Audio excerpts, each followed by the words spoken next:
చేరి వచ్చిన సహోదరి సహోదరులందరికీ హృదయపూర్వక వందనాలు తెలియజేస్తున్నాను. ఈరోజు రాజుల మొదటి గ్రంథాన్ని ఉదయకాల సమయంలో మనం ధ్యానించుకుంటాం. గడిచినటువంటి నెలలో సమూయేలు గ్రంథం, మొదటి సమూయేలు గ్రంథం, రెండవ సమూయేలు గ్రంథాన్ని మనం ధ్యానించుకున్నాం. మొదటి రెండు సమూయేలు గ్రంథాల్లో ఐక్య రాజ్యాన్ని ఎవరెవరు పరిపాలించారో మనం ఆలోచన చేశాం. అయితే ఈ అధ్యాయంలో 12 అధ్యాయంలో ఐక్యరాజ్యం చీలిపోవడం చూస్తాం. మొదటి రాజుల గ్రంథం దేవుని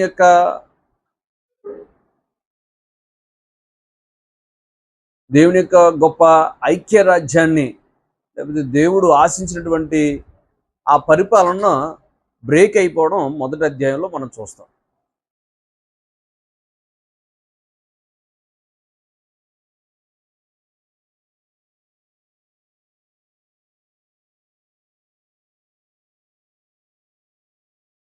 ఈ మొదటి రాజుల గ్రంథాన్ని రాసినటువంటి గ్రంథకర్త ఇర్మియా గారు రాశారు.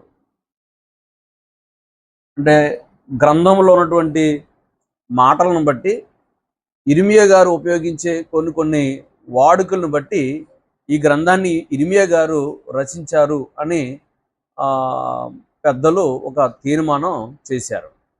అయితే ఈ గ్రంథం ఏ కాలంలో వ్రాయబడింది అని అంటే, కాలం 560 నుండి 550 మధ్యలో ఈ గ్రంథం రాయబడిందని మనం చూడవచ్చు. మూల పదం వచ్చి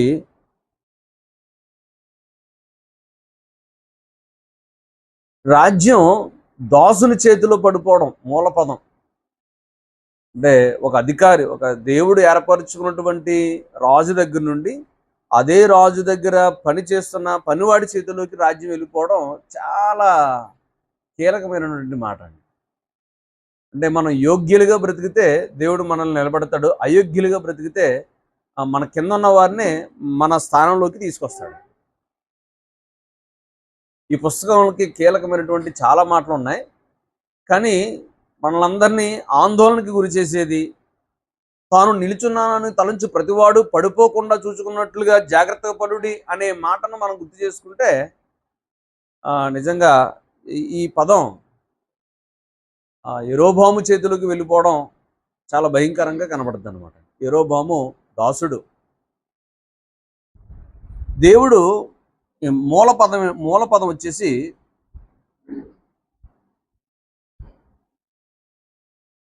రాజ్యాన్ని దాసునికి ఇచ్చుట.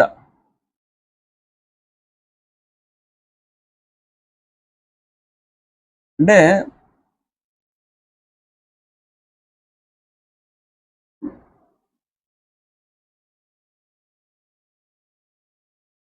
మూలపదం 9వ అధ్యాయం 4-5 వచనాలు ఒకసారి చదవండి. మొదటి రాజుల గ్రంథం 9వ అధ్యాయం 4-5 వచనాలు.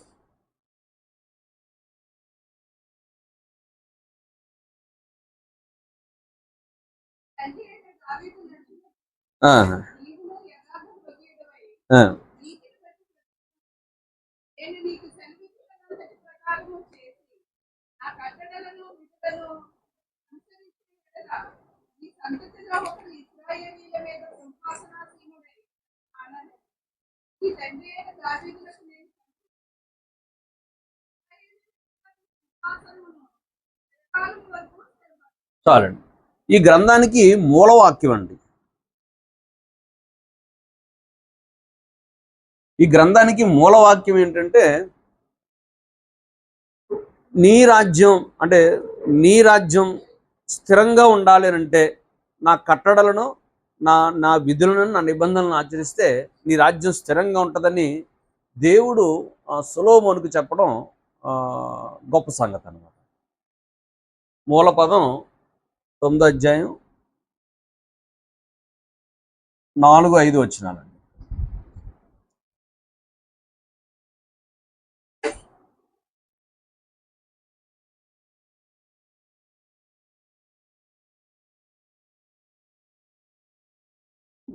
గ్రంథ విభజన.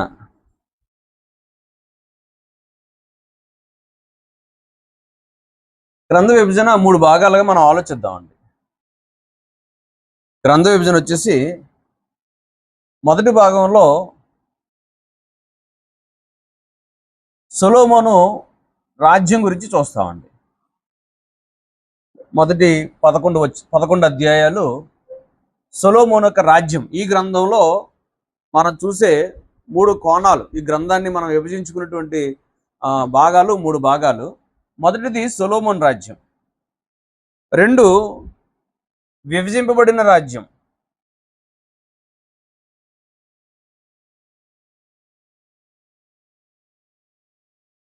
అంటే విభజింపబడిన రాజ్యంలో ఎలాగ రాజ్య పరిపాలన జరిగిందనే దాన్ని 2వ భాగంలో చూస్తామండి. 3వ భాగం దేవుని సైనికుడైనటువంటి ఏలియా ప్రవక్త అయిన ఏలియా సేవ గురించి మనం చూస్తాం.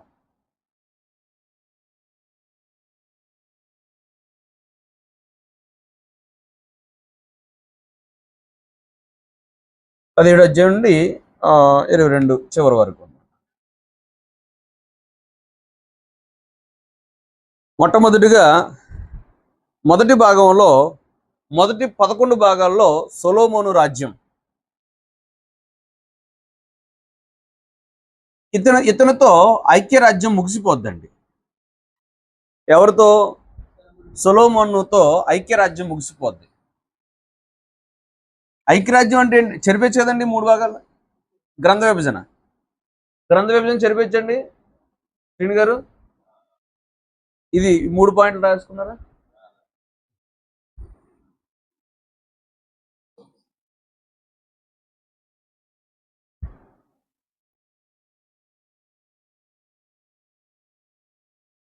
ఇది కానాను దేశం. ఇదంతా కూడా కానాను. ఈ కానాను దేశాన్ని 3 రాజులు ఐక్యంగా పరిపాలించారు. 3 రాజులు పరిపాలించిన తర్వాత 2 భాగాలుగా మారిపోయింది. ఇశ్రాయేల్ రాజ్యం, యోధా రాజ్యంగా విడిపోయిందండి. కలిసి ఉన్నప్పుడు, కలిసి పరిపాలింపబడినటువంటి కాలంలో ప్రజలు చాలా నెమ్మదిగా బ్రతికారండి. మొట్టమొదటి రాజు సౌలు తాను చేసిన తప్పిదం అయినప్పటికీ కూడా దేవుని చేత యుద్ధాలు జయించాడు, ప్రజల్లో నెమ్మదిని తీసుకొచ్చాడు. ఘోరమైనటువంటి జీవితాన్ని జీవించాడు, దేవునికి వ్యతిరేకమైన బ్రతుకును బ్రతికాడు. కానీ తన ద్వారా దేవుడు తన ప్రజల్ని నెమ్మదిగా పరిపాలించుకున్నాడు. తదుపరి సౌలు తర్వాత దావీదు కాలంలో కూడా ఈ రాజ్యమంతా, ఈ కానాను దేశమంతా కూడా చాలా నెమ్మదిగా సమృద్ధిగా బ్రతికారండి. ఆహారపు లోటు లేకుండా, యుద్ధాలు లేకుండా చాలా నెమ్మదిగా, ఒకవేళ ఉన్నప్పటికీ కూడా కానానీయుల లేకపోతే దావీదు పక్షాన్ని విజయాన్ని దేవుడిస్తూ ఉండేవాడు.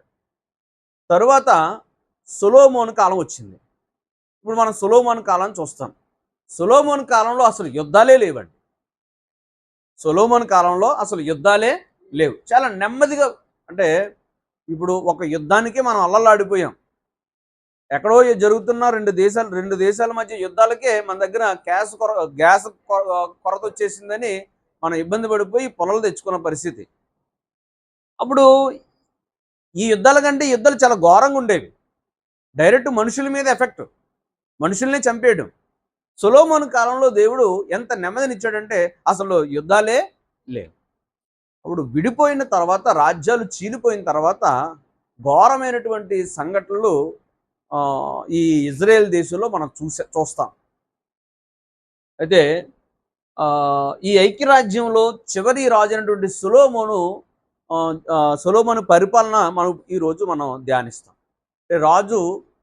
దావీదు రాజు తన కుమారుడు సొలొమోనుకి రాజ్యాన్ని అప్పగించడం మనం చూస్తాం. అయితే ఇది విషయం. అంటే ఇప్పుడు మనం ఐక్యరాజ్యంలో, అంటే 11 అధ్యాయం వరకు ఐక్యరాజ్యంలో జరిగిన సంఘటనలు మనం చూస్తాం.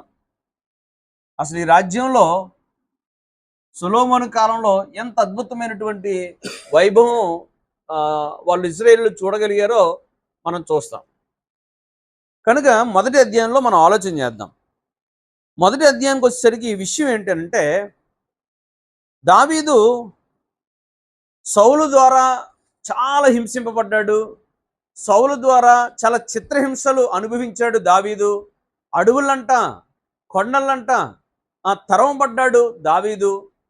సౌలు దగ్గర నుండి ఆ విముక్తిని పొందుకున్న తర్వాత దావీదు చాలా నెమ్మదిగా రాజ్యాన్ని పరిపాలించాడు. తన వయసు మళ్ళిన తర్వాత వృద్ధాప్యంలో ఉన్నాడు. ఇప్పుడు అన్ని కష్టాలు చూశాడు, అన్ని ఇబ్బందులు ఎదుర్కొన్నాడు. దేవుని చేత నెమ్మది పొందుకుని మంచి వృద్ధాప్యంలోకి వచ్చిన తదుపరి తన శరీర బలహీనతను బట్టి ఆ మంచం మీద పడి ఉంటాడు. దావీదు తన శరీర బలహీనతను బట్టి మంచం మీద ఉంటాడు. తనకు చలి ఎక్కువగా ఉండడం వల్ల, అంటే వృద్ధాప్యంలో వచ్చేసరికి సాధారణంగా ఆ మనిషిలో వేడి అనేది తగ్గుతుంది. వృద్ధాప్యంలోకి వచ్చేసరికి మనిషిలో మానవుల్లోని మన శరీరంలో వేడి అనేది తగ్గుతుంది. అప్పుడు ఆ దావీదు దగ్గర ఉన్నటువంటి సేవకులు అంటారు, మీ కొరకు ఒక యవన స్త్రీని తీసుకొస్తాము, మీకు వేడి పుట్టేటట్లుగా తనకు మీకు పరిచర్య చేస్తుందనే ఉద్దేశంతో ఒక యవన స్త్రీని తీసుకొస్తారు.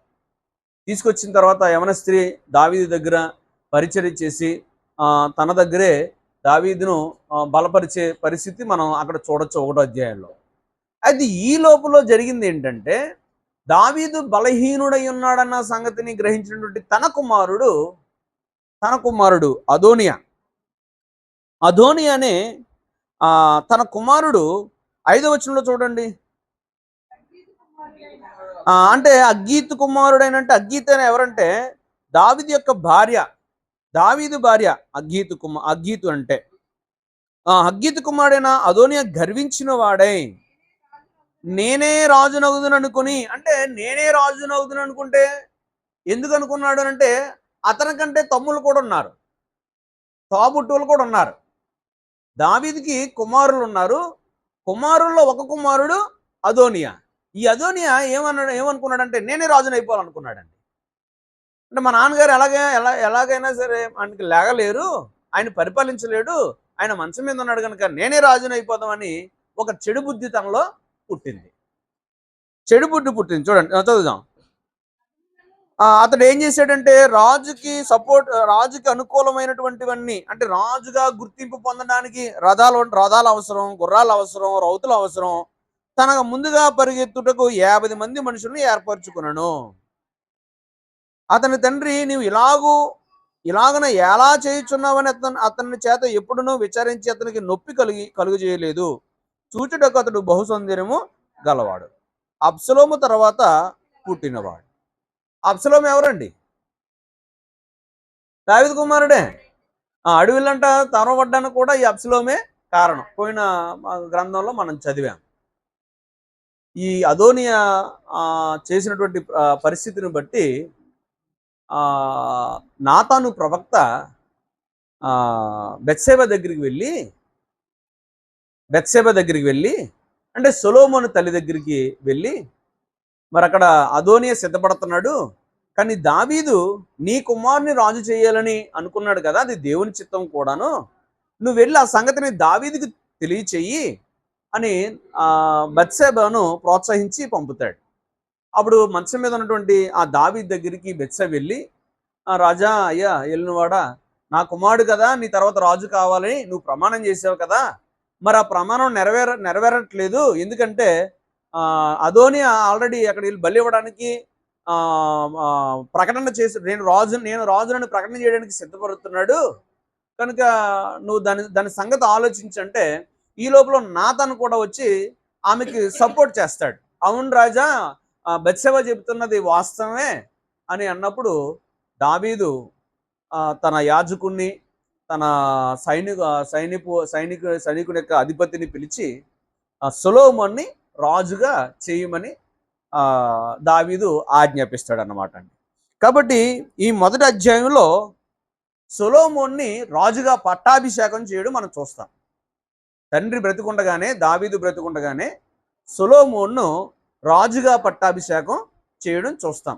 ఇదే అధ్యాయంలో ఏ అదోనియా అయితే గర్వించి రాజునవ్వాలని ప్రణాళికలు వేశాడో అదే అదోనియా సొలొమోనుకు భయపడి పారిపోవడం కూడా చూస్తాం. అదోనియే కాదు, అతనితో పాటు ఉన్న వారందరూ కూడా హడులెత్తిపోయి సొలొమోనుకి పారిపోతారు. ఆ అధ్యాయం మొదటి అధ్యాయంలో ఆ సంఘటనలు మనం చూడగలుగుతాం.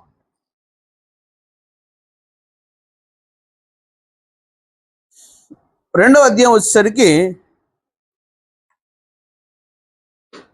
మొదటి అధ్యాయంలో సొలొమోను రాజగుట,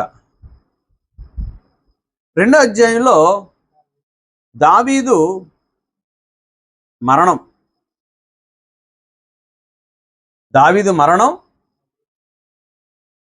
అదోనియా కూడా మరణిస్తాడు. సొలొమోను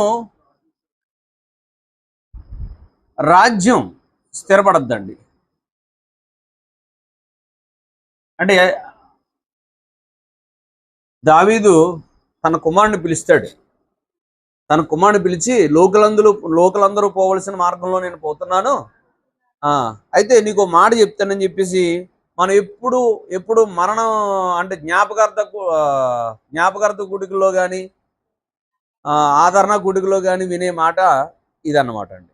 ఏంటి? లోకలందరూ పోవలసిన మార్గం నేను పోవచ్చున్నాను, కాబట్టి నువ్వు ధైర్యం తెచ్చుకుని నిబ్రమ కలిగి నీ దేవుడని యెహోవా అప్పగించిన దాన్ని కాపాడి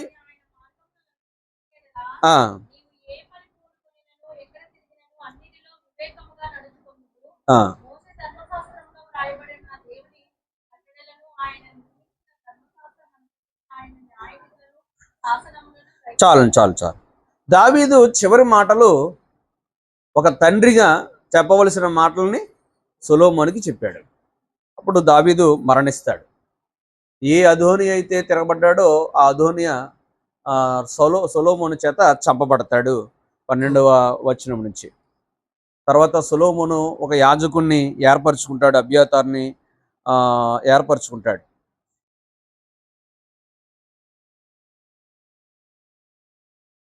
ఈ అబ్యాతారుని ఏర్పరచుకునే సందర్భంలో మీకు ఒక మాట గుర్తు చేయాలి.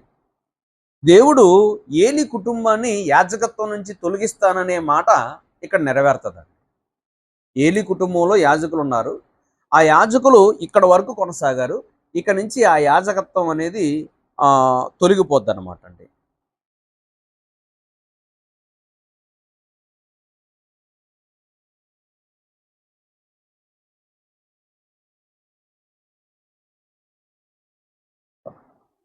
తర్వాత ఇదే అధ్యాయంలో దావీదుని, అంటే దావీదు చనిపోతూ చాలా విషయాలు చెప్తాడు. ఎవరినైతే ఉంచాలో ఎవరినైతే చంపాలో ఆ విషయాలన్నీ చెబుతూ సిమ్మిని గురించి కూడా మాట చెప్తాడండి. సిమ్మి ఎవరండి? దావీదుని దూషించాడు. అబ్సలోము చేత తరమబడుతున్నప్పుడు సౌలు కుటుంబంలో ఒకటైనటువంటి సిమ్మి, సౌలుని నువ్వు చంపేశావు, లేకపోతే సౌలు రాజ్యాన్ని నువ్వు తీసేసుకున్నావు, సౌలుకు బదులుగా నువ్వు రాజు అయిపోయావు అనే ద్వేషంతో దావీదుని దూషిస్తాడన్నమాట అండి. రాళ్ళు మీద విసురుతూ దుమ్ము పోస్తూ దూషిస్తాడు సిమ్మి. ఆ సిమ్మి యొక్క బాధ్యత సొలొమోనుకు అప్పచెప్తాడు. నువ్వు అతన్నేమి చెయ్యొద్దు, జ్ఞానయుక్తంగా నువ్వు ఏది చెయ్యాలో అది చెయ్యి, కానీ తల వెంట్రుకలు తెల్లబడక మునిపే ఆ కార్యాన్ని చేయమంటాడు. అప్పుడు సొలొమోను తెలివిగా సిమ్మిని పిలిచి, నా తండ్రిని దూషించిన వాడుగు, కానీ నేను నిన్నేమి చేయను, అయితే నీకు ఒక షరతు పెడుతున్నాను, నువ్వు యోధా రాజ్యం దాటి ఈ ప్లేస్ దాటి నువ్వు బయటికి ఎక్కడికి వెళ్ళినా సరే నేను చంపేస్తానంటాడు. అప్పుడు సిమ్మి ఇంట్లో పనిచేసే ఒక దాసుడు సేవకుడు పారిపోతాడు అతని దగ్గర నుంచి. పారిపోతే కొంతకాలానికి ఎవరో చెప్తారు, నీ దాసుడు పలానా చోట ఉన్నాడు, నువ్వు వెళ్ళి తీసుకొచ్చు నీ దాసుని అని. అప్పుడు ఈ సరతను మర్చిపోయిన సిమ్మి బయటికి వెళ్ళి, దేశానికి బయటికి వెళ్ళి తన దాసుని తీసుకొచ్చుకోవడానికి వెళ్తాడు. ఆ సరతను మారినటువంటి సిమ్మిని సొలొమోను చంపేస్తాడు. ఇప్పుడు ఇలాగా తన శత్రువులందరినీ కూడా హతం చేసి సొలొమోను రాజ్యాన్ని పదిలపరుచుకుంటాడు అన్నమాట. ఇక తనకి శత్రువులంటూ ఎవరు లేరు. ఇప్పుడు రిలాక్స్ అయిపోయాడు సొలొమోను. తండ్రి చెప్పినట్లుగా తన తండ్రి శత్రువులందరినీ, తనకు శత్రువులున్న వారందరినీ కూడా హతం చేసిన తర్వాత సెటిల్ అయిపోయాడు. 2వ అధ్యాయం. 3వ అధ్యాయంలో దేవునికి ప్రార్థన చేస్తాడు. లేకపోతే 3వ అధ్యాయం మొదటి భాగంలో ఫరో కుమార్తెను పెళ్లి చేసుకుంటాడు. ఫరో కుమార్తెను పెళ్లి చేసుకుంటాడు. తదుపరి దేవునికి ప్రార్థన చేస్తాడండి 3వ అధ్యాయంలో. మనం ఎప్పుడు ప్రార్థన విషయంలో జ్ఞాపకం చేసుకునే ప్రార్థన సొలొమోను ప్రార్థన. ఏంటి సొలొమోను ప్రార్థన? నేను రాజుని కదా, నా రాజ్యం స్థిరపడింది కదా, నాకు ధనధాన్యాలు ఇవ్వి, సమృద్ధికరమైనటువంటి బంగారాన్ని ఇవ్వి అని ప్రార్థన చేయలేదు. నాకు నీ జనులు వాళ్ళు లెక్కలేనంత సమూహం, వాళ్ళని లెక్కించే జ్ఞానం నాకు లేదు, వారిని పరిపాలించే విధానం నాకు తెలియదు, నీ జనులను పరిపాలించేటట్లుగా నాకు జ్ఞానం ఇవ్వండి చాలు అంటాడు అన్నమాట. ఇప్పుడు మనం కూడా ప్రార్థన చేసినప్పుడు ఏమనుకుంటాం? మాకు ఆర్థిక ఇబ్బందులు లేవు, ఆర్థిక సహాయం దయచేయండి, మార్గాలు తెరవండి అంటాం. ఒకవేళ అదే కోణంలో ప్రార్థన చేయగలిగితే ఎలా ప్రార్థన చేయగలగాలంటే, ఆర్థిక ఇబ్బందులు మాకు ఉన్నాయి కనుక వాటిని అనుభవించగలిగే సహనం, ఓర్పు, దాని నుండి ఆ ఇబ్బంది నుండి తెలివిగా మలుచుకునే కృపను అనుగ్రహించమని ప్రార్థన చేయగలిగితే ఒక ఎత్తు. లేదు, నాకు అందరూ బాగున్నారు, నేను బాగలేదు, నా పరిస్థితి బాగలేదు, నాకు పరలోకపు వాకిండ్లు ఇప్పండి అంటే అది వేరే. పట్టజాలంత విస్తారమైనటువంటి దీవెనలు కుమ్మరించండి అంటే అది వేరే. కానీ నాకు సహనాన్ని ఇవ్వండి, నేను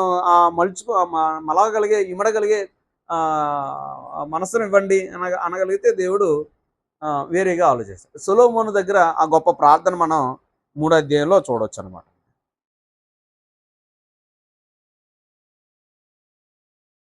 మూడో అధ్యాయం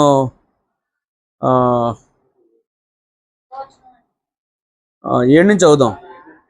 నా దేవా యెహోవా, నీవు నా తండ్రిన దావీదునకు బదులుగా నీ దాసుడనైన నన్ను రాజుగా నియమించి ఉన్నావు. అయితే నేను బాలుడు అంటే ఇక్కడ యవనుడు అన్నమాట అండి. టీనేజ్లో ఉన్నాడు. బాలుడను, కార్యములు జరుపుటకు నాకు బుద్ధి చాలదు. వాస్తవానికి యవనస్తులకి బుద్ధి ఉంటుందండి.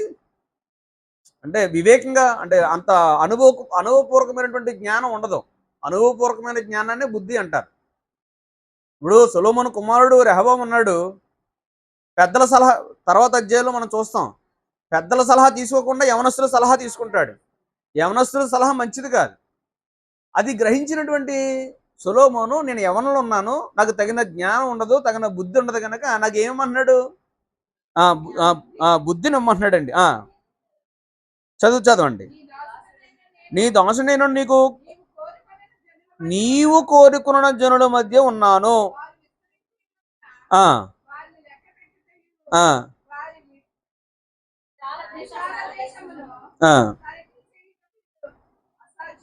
చూడండి, ఇంత గొప్పదైన నీ జనమునకు ఒక నిమిషం అండి. మోసే విసిగిపోయినప్పుడు అరణ్యంలో ఐగుప్తు నుండి కానానుకు నడిపించే క్రమంలో నీరు లేనప్పుడు, ఆహారం లేనప్పుడు విసిగిపోయి మోసే కొన్ని మాటలు వదిలేశాడండి. వీళ్ళు మూర్ఖులు, వీళ్ళకి అని ఇశ్రాయేలు జనాంగం మీద కొంచెం విసుగు వచ్చి ఆ విసుగుతో కూడిన మాటలు కొన్ని వదిలేశాడండి. అంటే మోసే కానాను అడుగుపెట్టడానికి గల కారణం ఏంటంటే తన జనులను దూషించడం. ఒకటి, దేవుడు చెప్పిన మాట వినకపోవడం. 2, తన జనులను దూషించడం. సొలొమోను ప్రార్థనలో ఒకటి, నాకు బుద్ధిని జ్ఞానాన్ని ఇమ్మన్నాడు. నీ జనమని ఉపయోగించాడు. నీ గొప్పదైన నీ జనమునకు న్యాయం తీర్చగలవాడు ఎవడు? దేవుణ్ణి పొగిడితే ఆయన నిజంగా మీకు మీరు అనుభవించారో లేదు తెలియదు కానీ ఆయన పొంగిపోతాడండి దేవుడు. దేవుణ్ణి యేసుప్రభు వారు ప్రార్థన చేసినప్పుడు పరలోకముందన్న మా తండ్రి అంటాడు చూసారా. నువ్వు పరలోకంలో ఉన్నావు అంటే అందరికంటే ఎత్తైనటువంటి స్థానంలో నువ్వు ఉన్నావు. నీ ఉన్న చోట మరెవరు ఉండలేరు. నువ్వు గొప్పవాడివి. అంటే యేసుప్రభు వారు ప్రార్థన చేసినప్పుడు కూడా ఎంత బెండ్ అయిపోతాడో ఆయన. ఎంత తండ్రి అని ఎంత ఎంత అంటే కొడుకు తండ్రిని గారాబం చేసినట్లుగా గారాబంతో ప్రార్థన చేస్తాడండి. దావీదు ప్రార్థనలు చూడండి. నువ్వు మహోన్నతుడు, నువ్వు గొప్పవాడువు, నీకు సర్వాధికారం ఉంది, నువ్వు ఔన్నత్యం కలిగిన వాడు. మనం ఎలా చేస్తామండి ప్రార్థనలో? సింపుల్గా మన ఫ్రెండ్ అంటే ఆ భావం ఉండొచ్చు, కానీ మరీ తేలిగ్గా ఆ తండ్రి సాయం చేయండి. అంటే మనం ఎంత దీనులమైపోవాలంటే దేవుని దగ్గర నువ్వు తప్ప మరో దిక్కు మాకు లేదు. ఒక రాజు కూడా, ఆ పేరు నాకు గుర్తులేదు, ఒక రాజు కూడా అండి, నేను నిస్సహాయుణ్ణి, నాకు ఏ ఆధారం లేదు, నువ్వే నాకు దిక్కు అంటాడండి. దేవుడు అద్భుతమైన విజయాన్ని రాజుకు అనుగ్రహిస్తాడండి. ఆశ కాదండి, ఆశ ఉంటుందండి, దినవృత్తాంత గ్రంథంలో ఉంటుంది. ఆశేనండి. థ్యాంక్ యూ, ఆశేనండి. రైట్. ఇప్పుడు సొలొమోను ప్రార్థన గొప్ప ప్రార్థన అండి. ఆ ప్రార్థన అన్న దేవుడు ఆయన నోటంటే అనేస్తున్నాడండి. కాబట్టి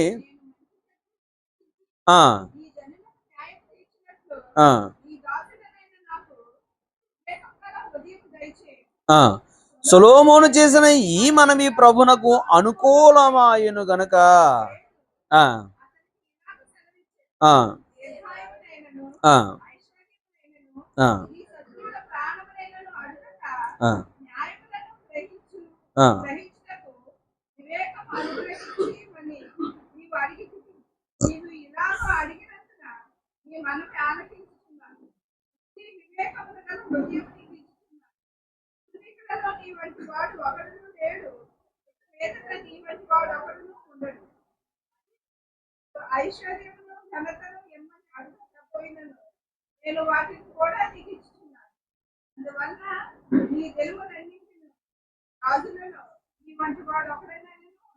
చాలండి.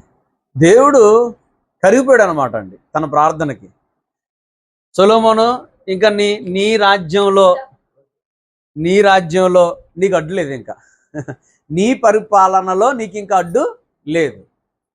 ఇక నీలాంటి రాజు ఇంకొకటి నీ పక్కన ఎక్కడ కూడా ఉండడు. తర్వాత ఐశ్వర్యాన్ని ఇస్తాను నీకు, ఘనతని ఇస్తాను నీకు అన్నాడండి. ఐశ్వర్యాన్ని ఇచ్చాడండి సొలొమోనుకి, ఇచ్చాడండి. ఘనతని ఇచ్చాడండి సొలొమోనుకి, ఇచ్చాడండి. ఐశ్వర్యం ఎంతగా ఇచ్చాడంటే అతని కాలంలో వెండి అక్కడికి రాలేదటండి. అది మనం చూస్తాం. అంటే దేవుడు మాట ఇస్తే అది జరుగుద్ది అంతే. కానీ ఒక కండిషన్ పెట్టాడండి. ప్రార్థన విన్న దేవుడే ఒక కండిషన్ పెట్టాడండి. ఏంటి ఆ కండిషన్? 14వ వచనంలో, మరియు నీ తండ్రి అయిన దావీదు నా మార్గంలో నడిచి నా కట్టడలను నేను నియమించిన ధర్మమంతుడిని గైకొనున్నట్లు నీవు నడిచి వాటిని గైకొనేలా నిన్ను దీర్ఘాయుష్మంతునిగా చేసేద్దనని నేను. దేన్ని గైకొమ్మన్నాడండి దేవుడు? ధర్మశాస్త్రాన్ని. నీ తండ్రి ధర్మశాస్త్రాన్ని గైకొన్నాడు, నీ తండ్రి నా నిబంధనలను పాటించాడు, నువ్వు కూడా అలా పాటిస్తే నిన్ను దీర్ఘాయుష్మంతునిగా చేస్తాను అంటాడు. వివేకాన్ని ఇచ్చినటువంటి దేవుడే ప్రజల్లో గుర్తింపు పొందేటట్లుగా, ప్రజల్లో దేవుడిచ్చిన తన జ్ఞానం ప్రబలిల్లేటట్లుగా ఒక టెస్ట్ వచ్చిందండి, ఒక పరీక్ష వచ్చింది. ఏంటి? ఇదే అధ్యాయంలో ఏంటి అని అంటే, ఇద్దరు స్త్రీలు రాజు దగ్గరకు వస్తారు. రాజు దగ్గరకు వచ్చినప్పుడు వారి విషయం మనకు తెలిసిందే. ఒక బిడ్డ చనిపోతాడు, ఒక బిడ్డ బ్రతుకుంటాడు. ఆ బిడ్డని పట్టుకుని వచ్చి ఇద్దరు స్త్రీలు నా బిడ్డ అంటాడు. సొలొమోను తెలివిగా కత్తి తీసుకొచ్చి బిడ్డను 2 ముక్కలు చేసేసి 2 ముక్కలు చెరో మొక్క ఇచ్చేయండి అంటాడు. అప్పుడు కడుపును పుట్టినటువంటి తల్లి తరుక్కుపోయి, ఎక్కడున్నా ఒకటే నా బిడ్డ బతుకుంటే చాలని తనకే ఇచ్చేయమని అంటాడు. అప్పుడు తన జ్ఞానం జనుల్లో ప్రబలుతుందన్నమాట. 3వ అధ్యాయంలో ఆ మాట 28వ వచనం చూడండి. అంతటా ఎప్పుడు ఈ తీర్పు తీర్చిన తర్వాత అంతటా ఇశ్రాయేలందరూ రాజు తీర్చిన తీర్పును గూర్చి విని న్యాయము విచారించుట యందు రాజు దైవ జ్ఞానము నొందిన వాడని గ్రహించి అతనికి భయపడిరి అని. అంటే సొలొమోనుకు ప్రజలు భయపడాలా భయపడక్కర్లేదండి. భయపడకపోతే ఏం జరుగుద్దండి? తిరుగుబాటు జరుగుద్దండి.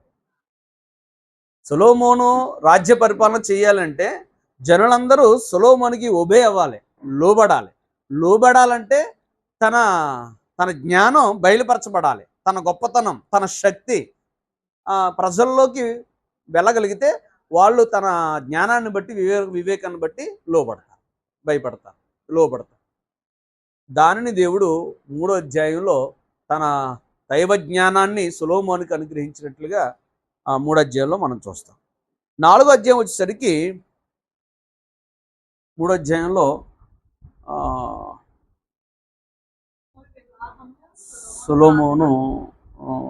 సొలొమోను ప్రార్థన. 4వ అధ్యాయంలో సొలొమోను అధిపతులండి.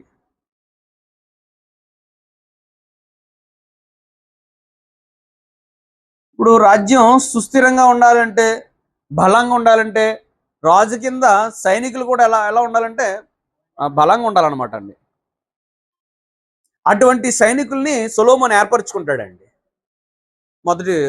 ఈ 4వ అధ్యాయం మొదటి భాగంలో.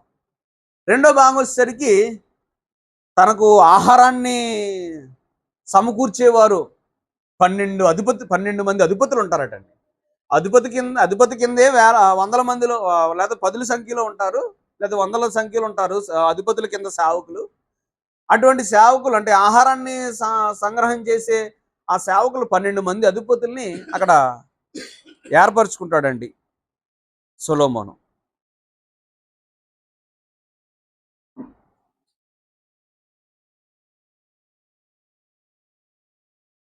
తర్వాత సొలొమోను యొక్క భోజనపు సామాగ్రి గురించి ఈ అధ్యాయంలో రాయబడిందండి. 21 వచనం చూడండి. నది యూఫ్రటీసు మొదలుకొని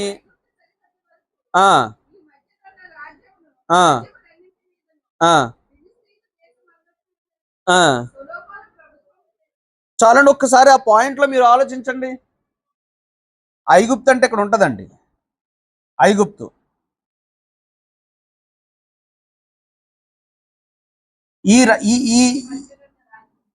ఈ ఈ చుట్టూ ఉన్న ప్రదేశం అంతా కూడా ఎవరి ఆధీనంలో ఉందండి? సొలొమోను ఆధీనంలోకి వెళ్ళిపోయిందండి. సౌలు పరిపాలించినప్పుడు వీళ్ళనే పరిపాలించాడు, దావీదు పరిపాలించినప్పుడు వీళ్ళనే పరిపాలించాడు. ఇప్పుడు దావీదు కూడా ఎక్కడికి పారిపోయాడు? ఇక్కడ ఫిలిస్తీన్ల పట్టణంలోకి పారిపోయాడు. ఎందుకు పారిపోయాడు? పోయిన నెలలో చూసాం మనం. సౌలు తరుగుతున్నాడు, శత్రు దేశంలో దాక్కుంటే సౌలు ఇక్కడికి రాలేడు. అంటే ఈ ఆకీష్ దగ్గరికి రాలేడు. అంటే ఈ ప్లేస్ కూడా ఎవరి ఆధీనంలో లేదు? సౌలు ఆధీనంలో లేదండి. సౌలు ఆధీనంలో లేదు. ఇప్పుడు ఈ ప్లేస్ మొత్తం దీనితో పాటుగా అన్ని చుట్టూ ఉన్న అన్య దేశాలందరూ ఇప్పుడు ఎవరి గుప్పెట్లో ఉన్నారు? ఇప్పుడు దేవుడు ఏమాటిచ్చాడు? నీ వంటి రాజు మరొకళ్ళు ఉండడు. అది ఇక్కడ మనం చూడొచ్చు. అంటే ఇదంతా సార్వభౌమ అధికారాన్ని కలిగి ఉన్నాడు సొలొమోను. అంటే శత్రువు లేని పరిపాలన, విరోధులు లేని పరిపాలన. వాళ్ళందరూ పన్నులు కట్టేవారటండి సొలొమోను దగ్గరికి వచ్చి పన్నులు చెల్లించేవారటండి. చదువుదామండి ఒకసారి.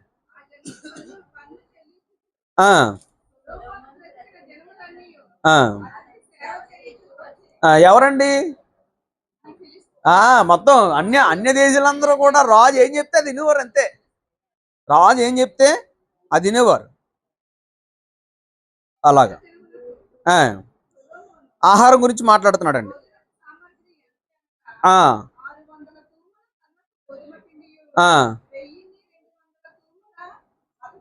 ముతక పిండియు క్రొవ్వుని ఇడ్లు 10, రోజుకి 10 ఇడ్లా.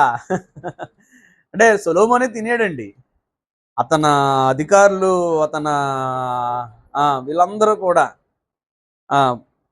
10 విడి ఎడ్లు 20, 100 గొర్రెలు, ఎర్ర దుప్పులు, జింకలు, క్రొవ్విన బాతులు చాలండి. ఇలాగన సొలొమోను ఎంత గొప్ప వైభవంగా బ్రతికాడో. 29వ వచనం నుంచి 34 వచనంలో సొలొమోను యొక్క జ్ఞానం గురించి అతడు ఏమేమి అంటే రచించాడో లేకపోతే అతని జ్ఞానం గురించి ఆ చివరి భాగంలో ఉంటుందండి. దేవుడు, నేను చదువుతాను చూడండి. దేవుడు జ్ఞానమును బుద్ధిని వర్ణింప సఖ్యము కాని వివేచన గల మనసును సొలొమోనుకు దయచేసెను గనుక సొలొమోనుకు కలిగిన జ్ఞానము తూర్పు దేశస్థుల జ్ఞానము కంటే ఐగుప్తుల జ్ఞానము కంటేను అధికమై ఉండెను. అతడు సమస్తమైన వారి కంటేను యజ్రహీయుడైన యాతాను కంటేను మహోలు కుమారులైన హేమాను కల్కోలు దర్గా అను వారందరికంటే జ్ఞానవంతుడు గనుక అతని కీర్తి చుట్టూనున్న జనములన్నిటిలో వ్యాప్తిమాయను. అతడు 3000 సామెతలు చెప్పి 1005 కీర్తనలు రచించి లెబనోన్లో ఉండు దేవదారు వృక్షములు కానీ గోడల నుండి మొలుచు హిషోపు మొక్కనే కానీ అంటే ఇంకా బాటనీ కానీ జియాలజీ కానీ పొయిట్రీ కానీ ఇంకన్నీ ఎవరి జ్ఞానంలో ఉండండి సొలొమోనుకి కలిగి ఉన్నాయన్నమాట. అంత గొప్ప జ్ఞానాన్ని దేవుడిచ్చాడండి. 34వ వచనం, అతని జ్ఞానపు మాటలు తెలుసుకున్నట్టుకే అతని జ్ఞానను గూర్చి వినిన భూపతులందరిలో నుండి జనులందరిలో నుండి మనుషులు సొలొమోను వద్దకు వచ్చిరి. అంత గొప్పగా ఉంది రాజ్యం, అంత గొప్పగా ఉందండి సొలొమోను వైభవం. 5వ అధ్యాయంలో బాగుంది కదండి, తన విసులుబాటు అంతా బాగుంది, వెల్ సెటిల్డ్, అందరికీ పబ్లిసిటీ అయ్యాడు, అందరు రాజులు ఆయన ఆధీనంలో ఉన్నారు. ఇప్పుడు దేవుడు చెప్పినటువంటి మాట, దావీదుతో ఒక మాట అంటాడు. దావీదు మందిరం కట్టాలని ఆశపడినప్పుడు నీ కుమారుడు మందిరాన్ని కడతాడు, నువ్వు కట్టడానికి వీల్లేదు, నీ చేతులు రక్తంతో కలిసిపోయాయి కనుక నువ్వు పాపంతో ఉన్నావు కనుక నీ కుమారుడు సొలొమోను కట్టడానికి నేను అవకాశం ఇస్తున్నానని సొలొమోనుకి అవకాశం ఇచ్చినటువంటి ఆ మాటను బట్టి సొలొమోను మందిరానికి కావలసినటువంటి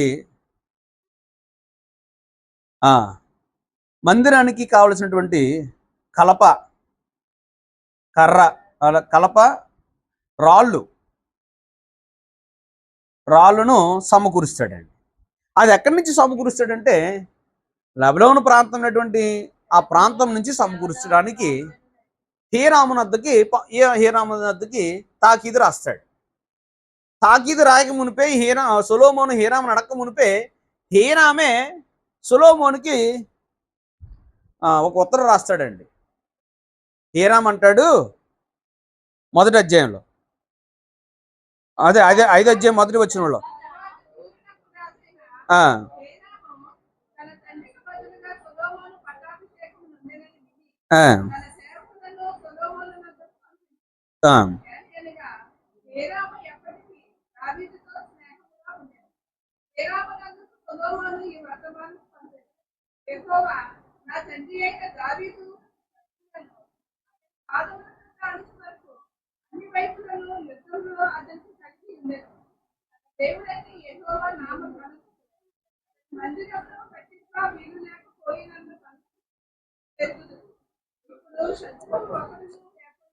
చాలండి అంటే ఆ విషయం అంతా చెప్పిన తర్వాత సొలొమోను అంటాడు, నేను మందిరం నిర్మించాలనుకుంటున్నాను, నాకు కలప, కర్ర మీ ప్రాంతంలో, ఎందుకంటే మా దగ్గర కలప స్పెషలిస్టులు లేరు, మీ దగ్గర ఉన్నారు, మీ దగ్గర కలపను సేకరించే వాళ్ళు చాలామంది ఉన్నారు, మీ దేశంలో కలప ఉంది, మీకు కావాల్సిన ఆహార పదార్థాలు కానీ ముడి పదార్థాలు కానీ నేను మీకు పంపిస్తాను కనుక మీ ప్రాంతం నుంచి మాకు పంపించమని హీరాముకు సొలొమోను ఉత్తరం రాస్తాడు. దాన్ని ఆనందంగా స్వీకరిస్తాడు హీరాము. ఆనందంగా స్వీకరించి కలపని, రాళ్లను, చాలా అద్భుతమైనటువంటి విలువైనటువంటి రాళ్లను మందిరం కొరకు హీరాము పంపిస్తాడు. హీరాము ఒక మాట అంటాడండి, ఆ మాట ఒకసారి చదువుదామండి. 7వ వచనంలో, నీ ఏర్పాటు చెప్పున నేను నీ సేవకుల జీతం నీకు ఇచ్చేదనను. హీరాము సొలొమోను చెప్పిన మాటలు విని బహుగా సంతోషపడి ఈ గొప్ప జనమును ఏలుటకు జ్ఞానము గల కుమారుణ్ణి దావీదునకు దయచేసిన యెహోవాకు ఈ దినము స్తోత్రము కలుగును గాక. ఒక అన్యరాజు యెహోవాను స్తుతిస్తున్నాడండి. ఎవరిని బట్టండి? సొలొమోను జ్ఞానాన్ని బట్టండి. దావీదుకి ఇంత గొప్ప కుమారుణ్ణి ఇచ్చాడు, అంత గొప్ప కుమారుణ్ణి, అంత జ్ఞానం కలిగి ఇచ్చినటువంటి దేవాది దేవునికి స్తోత్రం కలుగును గాక. ఈ రోజున మన గర్భఫలాల విషయంలో దేవునికి స్తోత్రం చెప్తామండి. మన పిల్లల విషయంలో కానీ, మన పిల్లల జ్ఞాన విషయంలో కానీ మనం దేవునికి కృతజ్ఞతలు చెప్పలేం. పరాయి దేశస్థుడు ఒక అన్యరాజు సొలొమోనును బట్టి దేవుణ్ణి స్తుతిస్తున్నాడు. అలాగా అలాగా కలపని రాళ్ళను 5వ అధ్యాయంలో సిద్ధపరుస్తాడు. 6వ అధ్యాయం వచ్చేసరికి 6వ అధ్యాయంకి సొలొమోను దేవాలయాన్ని కట్టించడం మొదలు పెట్టేస్తాడు. అమ్మా,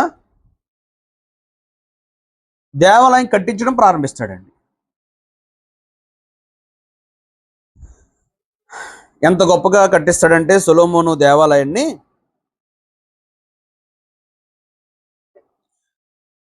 మొదటి 6వ అధ్యాయం మొదటి వచనంలో, అయితే ఇశ్రాయేలు దేశం నుండి బయలుదేరి వచ్చిన 480వ సంవత్సరమందు అనగా సొలొమోను ఇశ్రాయేలును ఏలిన కాలము 4వ సంవత్సరమందు జీపను 2వ మాసమున అతడు యెహోవా మందిరమును కట్టింప నారంభించును.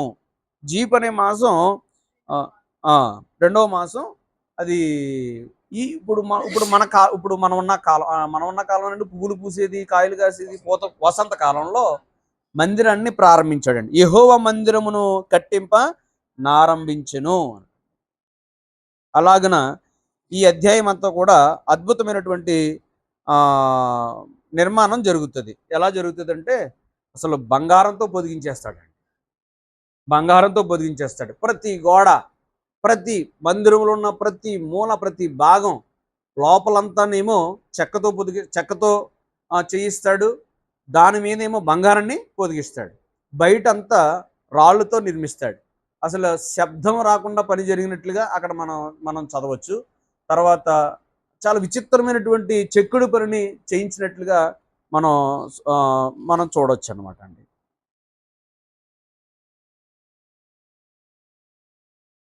ఆరాధ్యంలో దేవుని మందిరం నిర్మాణం అవడం చూస్తాం. చివరి భాగంలో చూడండి, 38వ వచనంలో 11వ సంవత్సరము బూలు అను 8వ మాసమున దాని ఏర్పాటు చొప్పున దాని ఉపభాగములన్నిటితోనూ మందిరము సమాప్తమాయెను. 7 సంవత్సరములు సొలొమోను దాన్ని కట్టించుచుండెను. అంటే పూర్తి అయిపోయింది. ఎన్ని సంవత్సరాలు పట్టిందండి? 7 సంవత్సరాలు. 7 సంవత్సరాల్లో ఇంచుమించు 2 లక్షల మంది 2 లక్షల మంది పనివారితో పని చేయించాడటండి. 2 లక్షల మంది పనివారితో. 5వ అధ్యాయము 13వ వచనం చూడండి. రాజైన సొలొమోను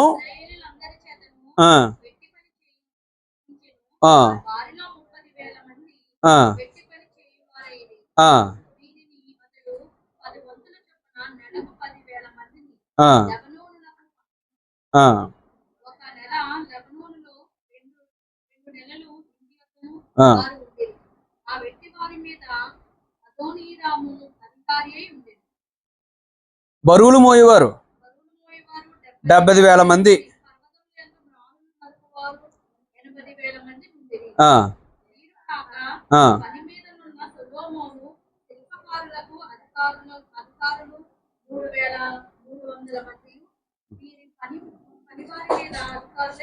చాలు. అంటే పనివారు ఎంతమంది పనిచేశారట? ఇంచుమించు 2 లక్షల మంది అండి. అంటే అక్కడ 1,80,000 కౌంట్ వస్తుంది. అది కాకుండా ఇంకా చాలా పనివారు ఉన్నారు. వాళ్ళందరినీ కలుపుకుంటే 2 లక్షల పైబడే ఉన్నారు. 7 సంవత్సరాలు కట్టారనమాట దేవుని మందిరం అటువంటి యెరూషలేములో దేవాలయం. 7వ అధ్యాయంలో సొలొమోను నగరాలు కట్టించుకుంటాడండి.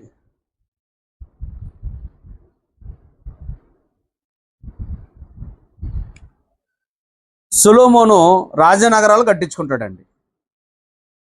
ఇంచుమించు 13 సంవత్సరాలు కట్టిస్తాడటండి ఈ రాజనగర్లో. దేవుని మందిరం 7 సంవత్సరాలు, తన కోసం మాత్రం 13 సంవత్సరాలు కట్టించుకున్నాడండి. అంటే వేసవకాలానికి తగినటువంటి ఒక కోట, శీతాకాలానికి తగినటువంటి ఒక కోట, వర్షాకాలంలో పువ్వులు పూసి వనాలు, ఏర్పరచుకునే ఆ పరిస్థితి అంతా కూడా 7 అధ్యాయంలో మనం చూడొచ్చండి.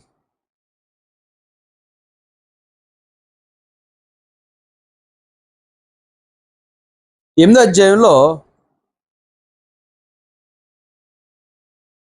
దేవుని మందిరాన్ని ప్రతిష్ఠించడం జరుగుతుందండి. 8 అధ్యాయంలో దేవుని మందిరాన్ని ప్రతిష్ఠించడం. ఇది చెరిపేస్తున్నానండి. మొదటి అధ్యాయంలో రాజు అయ్యాడు, తన రాజ్యం. 2 అధ్యాయంలో స్థిరపరచుకున్నాడు తన రాజ్యాన్ని, గొప్ప ప్రార్థన చేసుకున్నాడు, జ్ఞానాన్ని సంపాదించాడు, అధిపతులను సమకూర్చుకున్నాడు 4 అధ్యాయంలో. 5 అధ్యాయంలో దేవుని మందిరం పని కొరకు ప్రణాళికలు వేసి కావలసిన సామాగ్రిని సంపాదించుకున్నాడు, దేవాలయం కట్టడం ప్రారంభించాడు, దేవాలయాన్ని ముగించేశాడు, తన కొరకు కావలసినటువంటి తన కోటలు, రాజకోటలు నిర్మించాడు, తన భార్యల కోసం, తన సుఖాల కోసం నగరాలు కట్టించుకున్నాడు. 8వ అధ్యాయంలో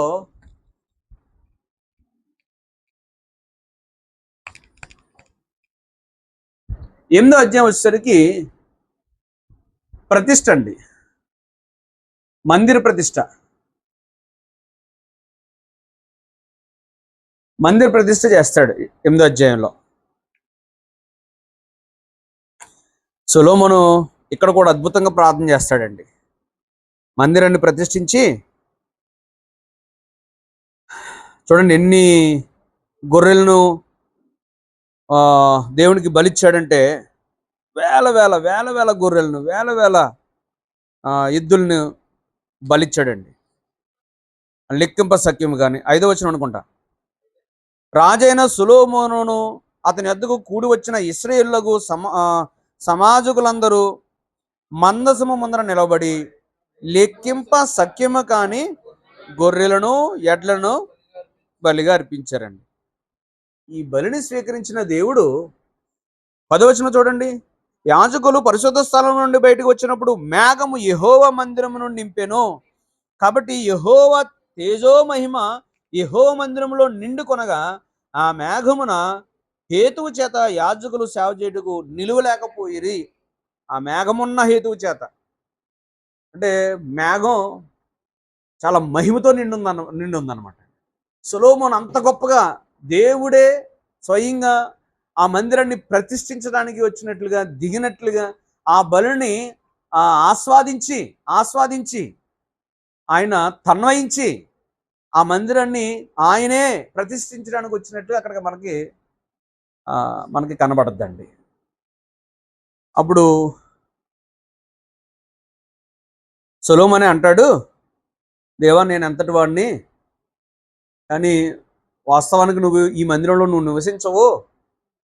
చూడండి 27వ వచనంలో, నిత్యముగా దేవుడు ఈ లోకమందు నివాసము చేయుడు, ఆకాశం మహాకాశము సైతము నిన్ను పట్టజాలవు, నేను కట్టించిన ఈ మందిరము ఎలాగు పట్టును అని చెప్తాడండి, అని ప్రార్థన చేస్తూ కొన్ని విన్నపాలు విన్నపిస్తాడండి. ఏంటి విన్నపాలంటే, దేవా ఈ మందిరం వైపు ఎవరైనా తిరిగి ప్రార్థన చేస్తే ఆ ప్రార్థన ఆలకించు. వారు కష్టాల్లో ఉంటారు, కష్టాల్లో ఉన్నప్పుడు మందిరానికి వచ్చి అడుగుతారు, ఆలకించు. గొప్ప ప్రార్థన చేశాడండి ఈ 8వ అధ్యాయంలో. చూడండి 30వ వచనంలో, నీ దాసుడైన నేనును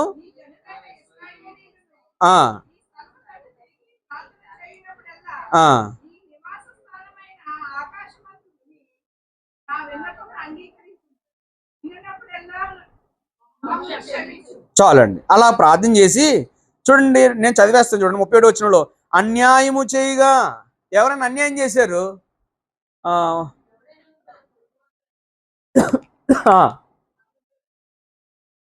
చాలండి, అన్యాయం చేసి నీ దగ్గరకు వచ్చారు, వారి ప్రార్థన ఆలకించు.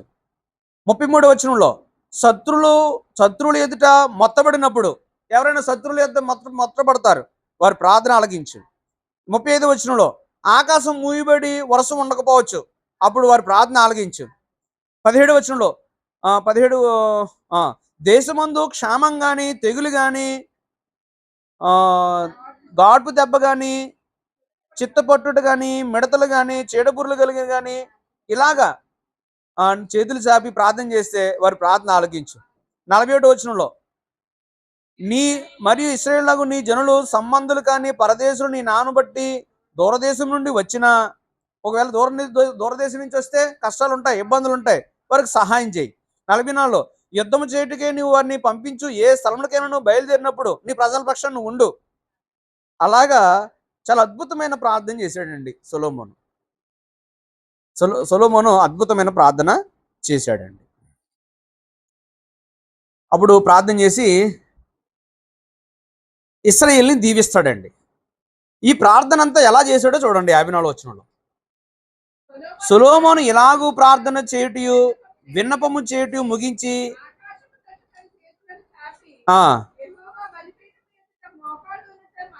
లేచి నిలిచిన తర్వాత, చాలండి, ఎలా చేశాడండి ప్రార్థన? ఎంత పెద్ద ప్రార్థన అండి. అంటే నేను ఆ పాయింట్ ఎందుకు ఈ పాయింట్లన్నీ చెప్పానంటే, ఆ ప్రార్థన అంతా కూడా ఎలా ఉండి ప్రార్థన చేశాడు? మోకాలు ఉండి ప్రార్థన చేశాడండి. అందుకే ఈ పాయింట్లు చదివించాను. శత్రువులు కానీ, లేకపోతే పరదేశులు వచ్చినప్పుడు ప్రార్థన చేసినప్పుడు కానీ, నువ్వు వీళ్ళ ప్రార్థనలన్నీ ఆలకించు ప్రభువా అని ఇవన్నీ చెప్పు. మనం ఇంకా పూర్తిగా ప్రార్థన ఏం చదవలేదండి. ఆ ప్రార్థన అంతా చదివేసరికి మనకు 10 నిమిషాలు పట్టద్ది. ఇప్పుడు విజ్ఞాపన చేశాడంటే ఎంతసేపు మోకాల మీద ఉండి ఉంటాడండి. అంటే మోకాళ్ళ ప్రార్థన చాలా విలువైందండి. సొలొమోను దగ్గర నుంచి నేర్చుకోవాల్సింది ఏంటంటే ప్రార్థనా జీవితం. 3వ అధ్యాయంలో ప్రార్థన ద్వారా గొప్ప జ్ఞానాన్ని పొందుకున్నాడు. ఈ 8వ అధ్యాయంలో ప్రార్థన ద్వారా దేవుణ్ణి మెప్పించగలిగాడు, మహిమపరచగలిగాడు. 8వ అధ్యాయంలో చివరిలో బలి అర్పిస్తాడు. అద్భుతమైన బలుల గురించి అక్కడ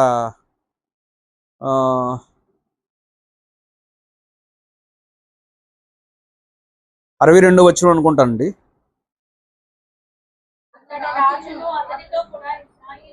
ఇదేనండి. యెహోవా సముఖమందు బలులు అర్పించుచుండగా 22,000 ఎడ్లను 1,20,000 గొర్రెలను సొలొమోను సమాధాన బలులుగా యెహోవాకు అర్పించెను.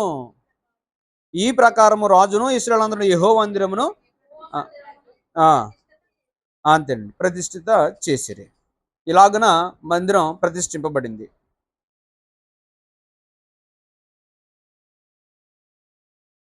9వ అధ్యాయంలో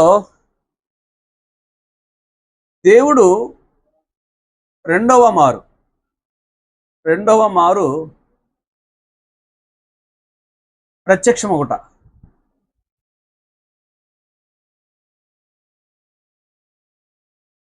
ఈ అధ్యాయంలో దేవుడు ప్రత్యక్షమై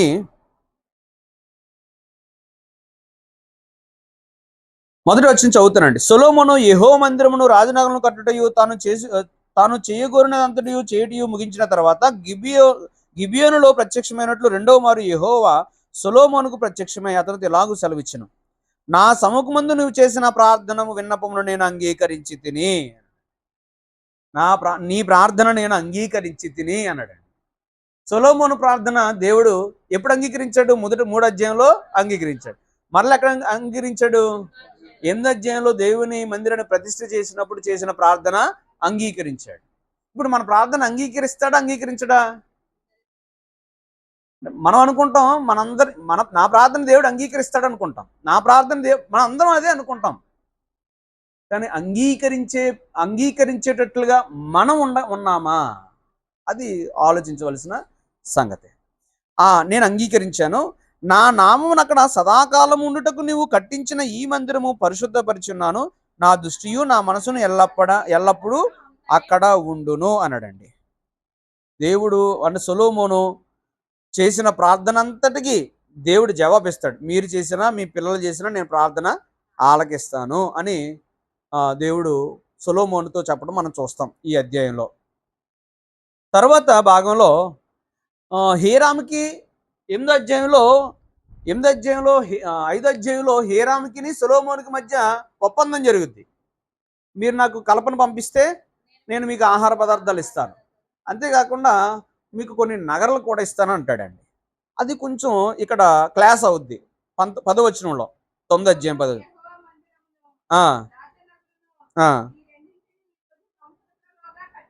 చూడండి, ఇందాక మనం చెప్పుకున్నాం మందిరాన్ని ఎన్ని సంవత్సరాలు? 7 నగరాలు అంటే మొత్తం 20 సంవత్సరాలు కన్స్ట్రక్షన్ జరిగిందండి. 20 సంవత్సరాలు సొలొమోను కాలంలో కన్స్ట్రక్షన్ అంటే విత్ గోల్డ్, బంగారంతో జరిగిందంటే ఎంత గొప్ప వైభవం ఇశ్రాయేలీయులు చూడగలిగారో దేవుని ద్వారా. అతడు పని ముగించిన తర్వాత తూరు రాజైన హీరాము సొలొమోను కోరినంత మట్టుకు దేవదారు మ్రాలను సరళ వృక్షపు మ్రాలను బంగారం అతనికి ఇచ్చి ఉన్నందున సొలొమోను గల దేశమందు 20 పట్టణములు హీరాముకు అప్పగించను. ఎన్ని పట్టణాలు?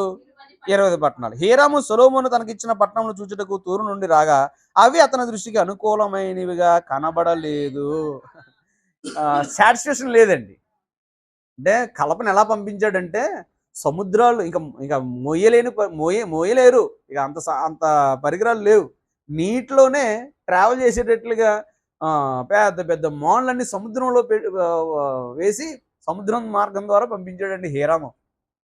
బంగారాన్ని పంపించాడు. ఎన్ని పౌండ్లో కానీ బంగారం పంపించినట్లుగా మనం చూడొచ్చండి. చాలండి అమ్మా. 228 వచనంలో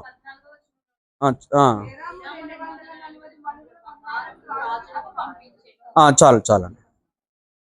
13 వచనం, నా సహోదరుడా నీవు నాకు ఇచ్చిన ఈ పట్టణంలో ఏ పాటివి నేటి వరకు వాటికి కాబూలని పేరు పెట్టి అంటే సాటిస్ఫాక్షన్ లేదనమాట. ఎంత నేను పంపించింది ఎంత, నువ్వు ఇచ్చింది ఎంత, అలాగా వాళ్ళ మధ్య సంభాషణ జరిగింది.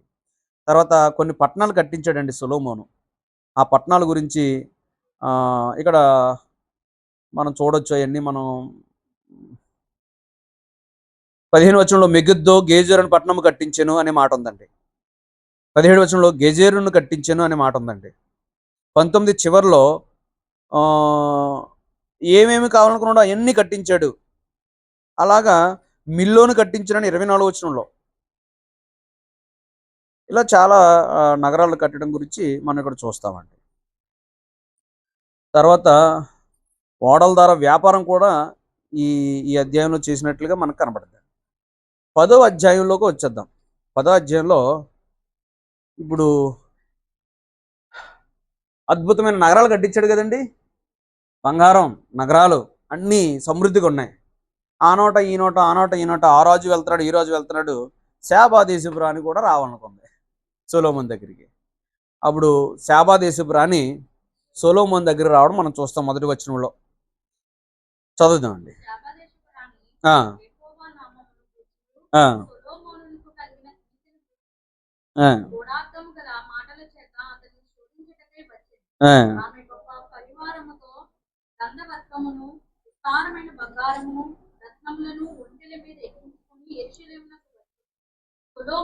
చాలండి. శాబా దేశపు రాణి 1 నుంచి 13 వచనాల్లో ఆమె సంఘటనలు కనబడతాయి. ఆమె వస్తుంది, ఆమె వచ్చి సొలొమోను జ్ఞానాన్ని చూస్తుంది.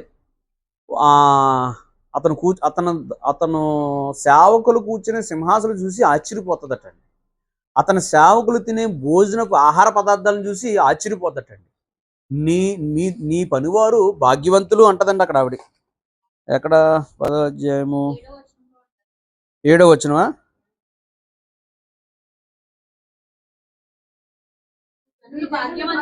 ఎనిమిదో వచనం.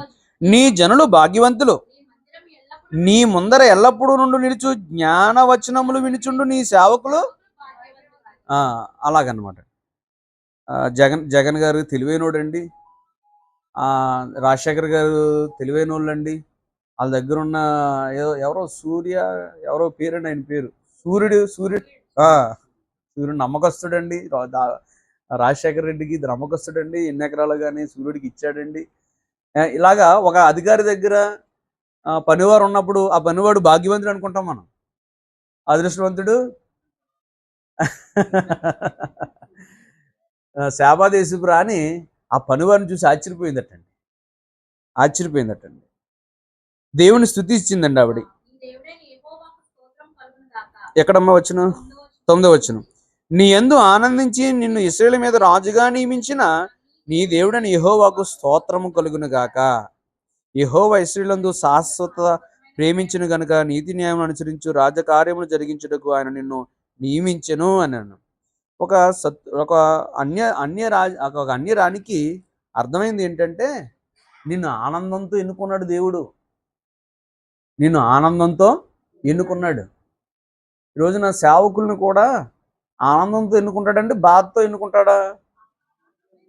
సేవకుల్ని ఆనందంతో ఎన్నుకున్న తర్వాత వాళ్ళు సరైన సేవ చేయకపోతే అప్పుడు బాధపడతాడు. సొలొమోన్ని ఆనందంతో ఎన్నుకున్నాడని ఎవరు చెప్తున్నారు? దేవుణ్ణి ఎరగని ఒక స్త్రీ చెప్తుందండి. నేను ఆనందంతో ఎన్నుకున్నాడు దేవుడు. ఇంకో మాట కూడా వాడింది ఆవిడ. ఇశ్రాయేలీయందు శాశ్వత ప్రేమించను గనుక నీతి న్యాయమును అనుసరించు రాజకార్యమును జరిగించుటకు నిన్ను నియమించను. ఇశ్రాయేలీని ప్రేమించి సరైనోడిని ఎన్నుకున్నాడు. నీతి న్యాయమును జరిగించే నాయకుడు అయినటువంటి నిన్ను ఎన్నుకున్నాడు. ఎవరిని ప్రేమించి? ఇశ్రాయేలీని ప్రేమించి. ఇశ్రాయేలీలే ముఖ్యం ఆయనకి. ఇశ్రాయేలీలకే నీతి న్యాయాలు జరిగించే రాజు కావాలి. వీళ్ళ మీద పడి తినేవాడు కాదు. ఇశ్రాయేలీలకి ఏ కష్టం రాకుండా ఇశ్రాయేల్ని సమృద్ధిగా సంతృప్తిగా పరిపాలించే బాధ్యత రాజుది. కనుక సరైన రాజు నిన్ను ఎన్నుకున్నాడు. నువ్వు నీతి న్యాయములుగా జరిగించే రాజుగా ఉంటావని ఆయన నిన్ను ఎన్నుకున్నాడు. ఆవిడన్న మరుసటి అధ్యాయంలోనే కొలప్స్ అయిపోతాడు. ఈరోజున మనల్ని కూడా తన కుమారులు ఎన్నుకున్నాడండి. మన కుమారులు ఎన్నుకున్నాడు, తన సేవకులను ఎన్నుకున్నాడు. మనం ఆయన కోరేటట్లుగా జీవిస్తే ఆయన ఆనందిస్తాడు. ఆయన కోరుకునేటట్లుగా జీవించకపోతే ఆయన బాధపడతాడు. యెహోవా దేవుడు బాధపడతాడండి. ఏ సందర్భంలో బాధపడ్డాడండి? ఒకసారి మీకు తెలిసిన సందర్భాలు చెప్పండి అండి. అంటే సందర్భం నోవహు కాలంలో డైరెక్ట్గా ఆయనే చెప్పాడండి. నేను నరులు చేసినందుకు నేను సంతాపపడుతున్నాను అని ఆయనే చెప్పాడండి.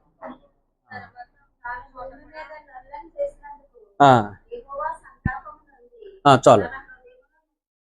సౌలుని రాజుని చేసినప్పుడు ఏమైనా ఫీల్ అయ్యాడండి? పశ్చాత్తాపడ్డాడటండి. నిన్ను ఎక్కడో ఉన్న నిన్ను తీసుకొచ్చి రాజ్యం మీద ఎక్కించాను, కానీ నువ్వు నా మాట వినలేదు. ఒకడు బలులు అర్పించడం కంటే నా మాట వినట్టు శాస్త్రం కాదా? కోల్పోయాడండి. ఆనందించిన సందర్భాలు ఏమున్నాయండి? దేవుడు ఆనందిస్తాడండి. ఆయనకి ఈయన నా ప్రియకుమారుడు, ఈయన యందు నేను ఆనందిస్తున్నాను అనే మాట యేసుప్రభు వారి విషయంలో ఆయన ఆనందించినట్లుగా సందర్భాలు కనబడతాయి. దావీదు విషయంలో కూడా ఆయన ఆనందించినట్లుగా, అంటే దేవుడికి ఫీలింగ్స్ ఉన్నాయన్నమాట అండి. బాధ అనే ఫీలింగ్ ఉంది, ఆనందం అనే ఫీలింగ్ ఉంది. ఆయన బట్టి మనకు కూడా బాధ దుఃఖం అనేవి ఉన్నాయి. అయితే మనం దేవుని సంతోషపెట్టేవారుగా బ్రతుకుతున్నామా, బాధ పెట్టేవారుగా బ్రతుకుతున్నామా? అలాగైతే మనం సరి చేసుకోవాలన్నమాట. అంటే శాబా దేశపు రాణి గ్రహించినట్లుగా ఎవరు గ్రహించలేకపోయాడంటే సొలొమోను గ్రహించలేదండి. కాబట్టి ఇక్కడ అంటే శాబా దేశపు రాణి దగ్గర ఎందుకు ఆగామంటే, క్రైస్తవ్యంలో దేవునికి ఇచ్చే విలువ క్రైస్తవుల కంటే అన్యులు ఎక్కువ ఇస్తారండి. నేను గమనించింది ఏంటంటే, దేవునికి క్రైస్తవులు ఎక్కువ భయపడుతున్నారా, అన్యులు ఎక్కువ భయపడుతున్నారంటే అన్యులు ఎక్కువ భయపడతారండి. క్రైస్తవులు చాలా సింపుల్గా ఏదో ఏమీ కాదులే అన్నట్టుగా బ్రతికేస్తున్నామండి. దేవుణ్ణి నొప్పిస్తున్నాం, దేవుణ్ణి బాధ పెడుతున్నాం, దేవుని చేతిలో పడటం భయంకరం అనే గ్రహింపు క్రైస్తవ్యంలో లేదండి, అన్యుల్లో ఉందండి. ఇది అక్షరాల ఈ శాబా దేశపు రాణి దగ్గర మనం చూడొచ్చండి ఆ మాటలను బట్టి. 14వ వచనంలో చూడండి.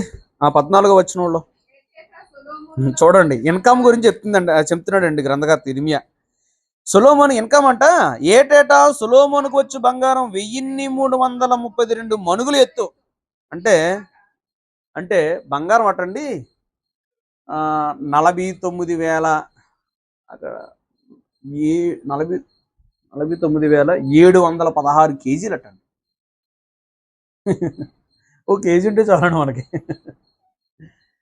ఏటాట ఆయనకి బహుమతిగా ఆయన జ్ఞానాన్ని జ్ఞానాన్ని విని మెచ్చి తీసుకొచ్చే కానుకలు లెక్కడితే బంగారంలో 1332 మణుగులు ఎత్తటండి. ఇదిగాక గంధవర్గములు మొదలైనవి వర్తకుల యొద్ద నుండి, అరబీ రాజుల యొద్ద నుండి, దేశాధికారుల యొద్ద నుండి అతనికి చాలా వచ్చుచుండెను. రాజైన సొలొమోను సుత్తుతో కొట్టిన బంగారముతో అలుగులు గల $200 చేయించెను. డాలు ఒక్కింటికి 600 తులములు ఎత్తు బంగారం ఉండెను. మరియు సుత్తితో కొట్టిన బంగారంతో అతడు 300 కేడెములు చేయించాడు. కత్తి చేయాలంటే దేంతో కొట్టాలి? సుత్తితో కొట్టాలి. బంగారం బంగారం చేయాలంటే చిన్ని చిన్ని పరికరాలు అండి సరిపోతాయండి. సుత్తితో కొట్టించాడంటే పెద్ద పనిముట్లు చేయించాడండి. దేంతో? బంగారంతో. డాలుని చేయించాడు. డాలు అంటే కత్తి, అడ్డు పెట్టుకునే డాళ్ళు చేయించాడు, కత్తులు చేయించాడు బంగారంతో. అంటే సుత్తితోనే చేయగలరు, చిన్న చిన్నవి కాదే పనిముట్లు, అంత పెద్ద బంగారం అనమాట. ఇంకా చదువుదామండి.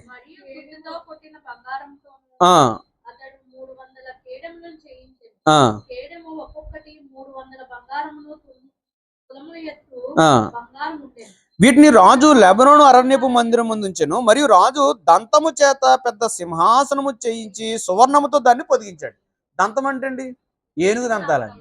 ఏనుగు దంతాలతో సింహాసనం రెడీ చేయించుకుని దానికి బంగారాన్ని పొదిగించాడట. ఎవరో ఒక ఆయన ఒక 10 సంవత్సరాల క్రితం ట్యాప్ కూడా బంగారమే, బాత్రూంలో కబోర్డు కూడా బంగారమే, చెంబు బంగారం, స్పూను బంగారం, అన్నీ బంగారమే. ఆఖరికి ఒక ఎవరికన్నా చెప్పులు కూడా బంగారమే చేసుకున్నారట. ఆ వైభవం ఎక్కడ చూసామంటే సొలొమోను దగ్గర చూసామండి. సింహాసనం అటండి. ఈ సింహాసనమునకు 6 మెట్లు ఉండెను. సింహాసనం మీద బాగపు వెనుక తట్టు గుండ్రముగా ఉండెను. ఆసమనకు ఇరుపార్శ్వముల యందు ఊతలుండెను. ఇదంతా బంగారంతోటే.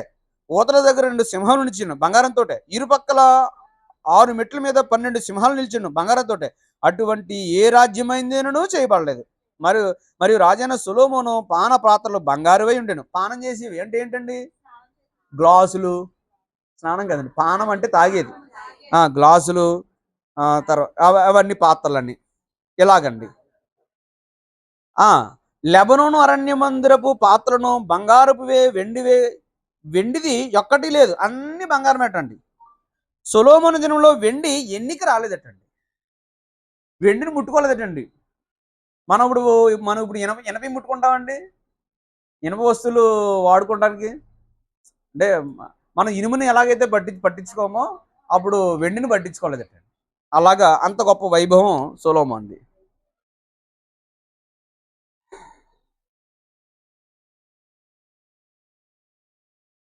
23 వచనం. ఈ ప్రకారము రాజైన సొలొమోను ధనము చేతను జ్ఞానము చేతను భూపతులందరిలో అధికుడయుండెను. అతని హృదయమందు దేవుడు ఉంచిన జ్ఞానవాక్కుల నుండికే లోకులందరూ అతను చూడగోరిరి. ఏర్పాటైన ప్రతి మనిషి వెండి వస్తువులు కానీ, బంగారు వస్తువులు కానీ, వస్త్రములు కానీ, యుద్ధాయుధములు కానీ, గంధవర్గములు కానీ, గుర్రములు కానీ, కంచరగాడిదలు కానీ తన తన వంతు చొప్పున కట్నములను ఏటాట తీసుకుని వచ్చుచుండెను. గిఫ్ట్లు అండి. ఇప్పుడు పెళ్లి చేసుకుంటే కట్నం వస్తుంది. ఆయనకి ఏటాట చుట్టూ ఉన్న రాజులందరూ గిఫ్ట్లు పట్టుకొచ్చేవారటండి. బంగారం, వెండి, గంధక వర్గాలు అన్నీ పట్టుకొస్తూ ఉండేవారటండి. ఇప్పుడు ఇన్ని వచ్చాయంటే ఎవరికైనా ఏమొస్తుందండి? సుఖం కోరుకుంటాడండి. గర్వం వస్తుంది, సుఖం కోరుకుంటాడు. ఇంత అద్భుతంగా ఉన్న రాజు జీవితంలోకి చాలా ఘోరాతి ఘోరమైనటువంటి అమ్మా దారుణాతి దారుణం. చూడండి, ఇప్పుడు వెళ్దామండి. 11 అధ్యాయంలో 10 అధ్యాయంలో ఏంటండి మనం ఏం చూసాం? శాబా దేశపు రాణి సొలొమోనుని దర్శించడం. శాబా దేశపు రాణి సొలొమోనుని దర్శించడం. సొలొమోను సంపద. 2 సొలొమోను సంపద. ఇప్పుడు వరకు బాగున్నటువంటి సొలొమోను లైఫ్ 11 అధ్యాయంలో చూడండి ఎంత విఫలమైపోయాడు, పరాజయం అయిపోయాడండి. మోయాబీయులు, ఎదోమీయులు, అమోనీయులు, సీదోనీయులు, హిత్తీలు అను జనులు మీ హృదయమును తమ దేవతల తట్టు తిప్పుదురు గనుక వారితో సహవాసము చేయకూడదనియు వారిని మీతో సహవాసము చేయనీయకూడదనియు యెహోవా ఇశ్రాయేలుకు సెలవిచ్చి ఉన్నాడు. అయితే రాజైన సొలొమోను ఫరో కుమార్తెను గాక ఆ జనుల్లో ఇంకా అనేక మంది పరస్త్రీలను మోహించి కామాతురత గలవాడై వారిని ఉంచుకొనుచూ వచ్చును. అతనికి 700 మంది రాజకుమార్తెలైన భార్యలను 300 మంది ఉపపత్నులను కలిగి ఉండిరి. అతని భార్యలు అతని హృదయమును త్రిప్పివేసిరి. సొలొమోను వృద్ధుడైనప్పుడు అతని భార్యలు అతని హృదయమును ఇతర దేవతల తట్టు త్రిప్పగా, అతని తండ్రిని దావీదు హృదయములు అతని హృదయము దేవుడైన యెహోవా ఎడల యథార్థముగా కాకపోయెను. సొలొమోను అష్టరోతును అను సీదోనుల దేవతను, మిల్కోము అను అమోనీయుల హేయమైన దేవతను అనుసరించి నడిచెను. ఈ ప్రకారము సొలొమోను యెహోవా దృష్టికి చెడు నడత నడిచి తన తండ్రి అయిన దావీదు అనుసరించినట్లు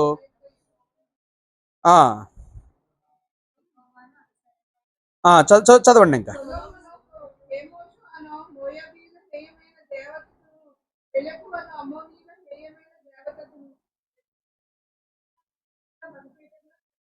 తమ దేవతలకు ధూపము వేయిచు బలులర్పించున్న పరాశ్రీలైన తమ భార్య నిమిత్తం అతడు ఇలాగు చేసాను. ఏం చేశాడండి? 8వ అధ్యాయంలో దేవునికి ప్రతిష్ఠించినప్పుడు దేవాది దేవునికి ఎన్ని వేల గొర్రెలు అర్పించాడు? చాలా విస్తారమైన ఆ బలులకి దేవుడు తన్మయం చెంది మేఘారుడే వచ్చేసాడండి. మేఘమహిమతో వచ్చేసాడు. అతడు చేసిన ప్రార్థన ఆలకించాడు. ఇప్పుడు అదే చేత్తో ఇప్పుడు ఏం చేశాడు?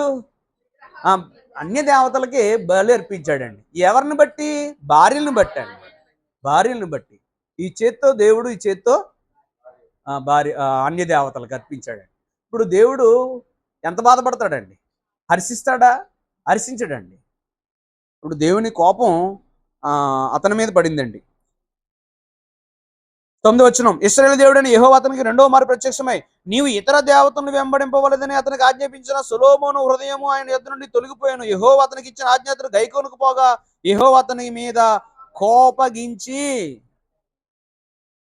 సెలవిచ్చినదేమనగా, నేను నీతో చేసిన నా నిబంధన కట్టడలు నువ్వు ఆచరింపకపోవటం నేను కనుగొనుచున్నాను కనుక ఈ రాజ్యము నీకుండా నిత్యముగా తీసివేసి నీ దాసునికి ఇచ్చేదను. చాలండి. ముందు ఏమన్నాడండి 3వ అధ్యాయంలో? నీలాంటి రాజు ఉండడు, నీ ముందు ఎవరైనా సరే బారిపోవాల్సిందే, నీకు లాంటి రాజు మాకు రాజు. ఇప్పుడు ఏమంటున్నాడండి దేవుడు?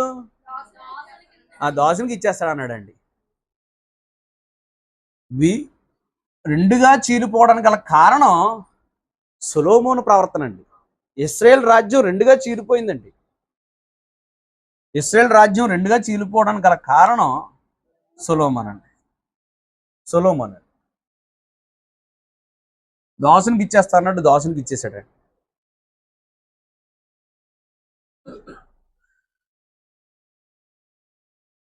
అప్పటి నుంచి మొదలయ్యేయండి యుద్ధాలు. 14 వచనం చూడండి. రేపెను విరోధిగా, సొలొమోనుకు విరోధముగా రేపెను. చాలండి. 23 వచనం చూడండి. 23 వచనం.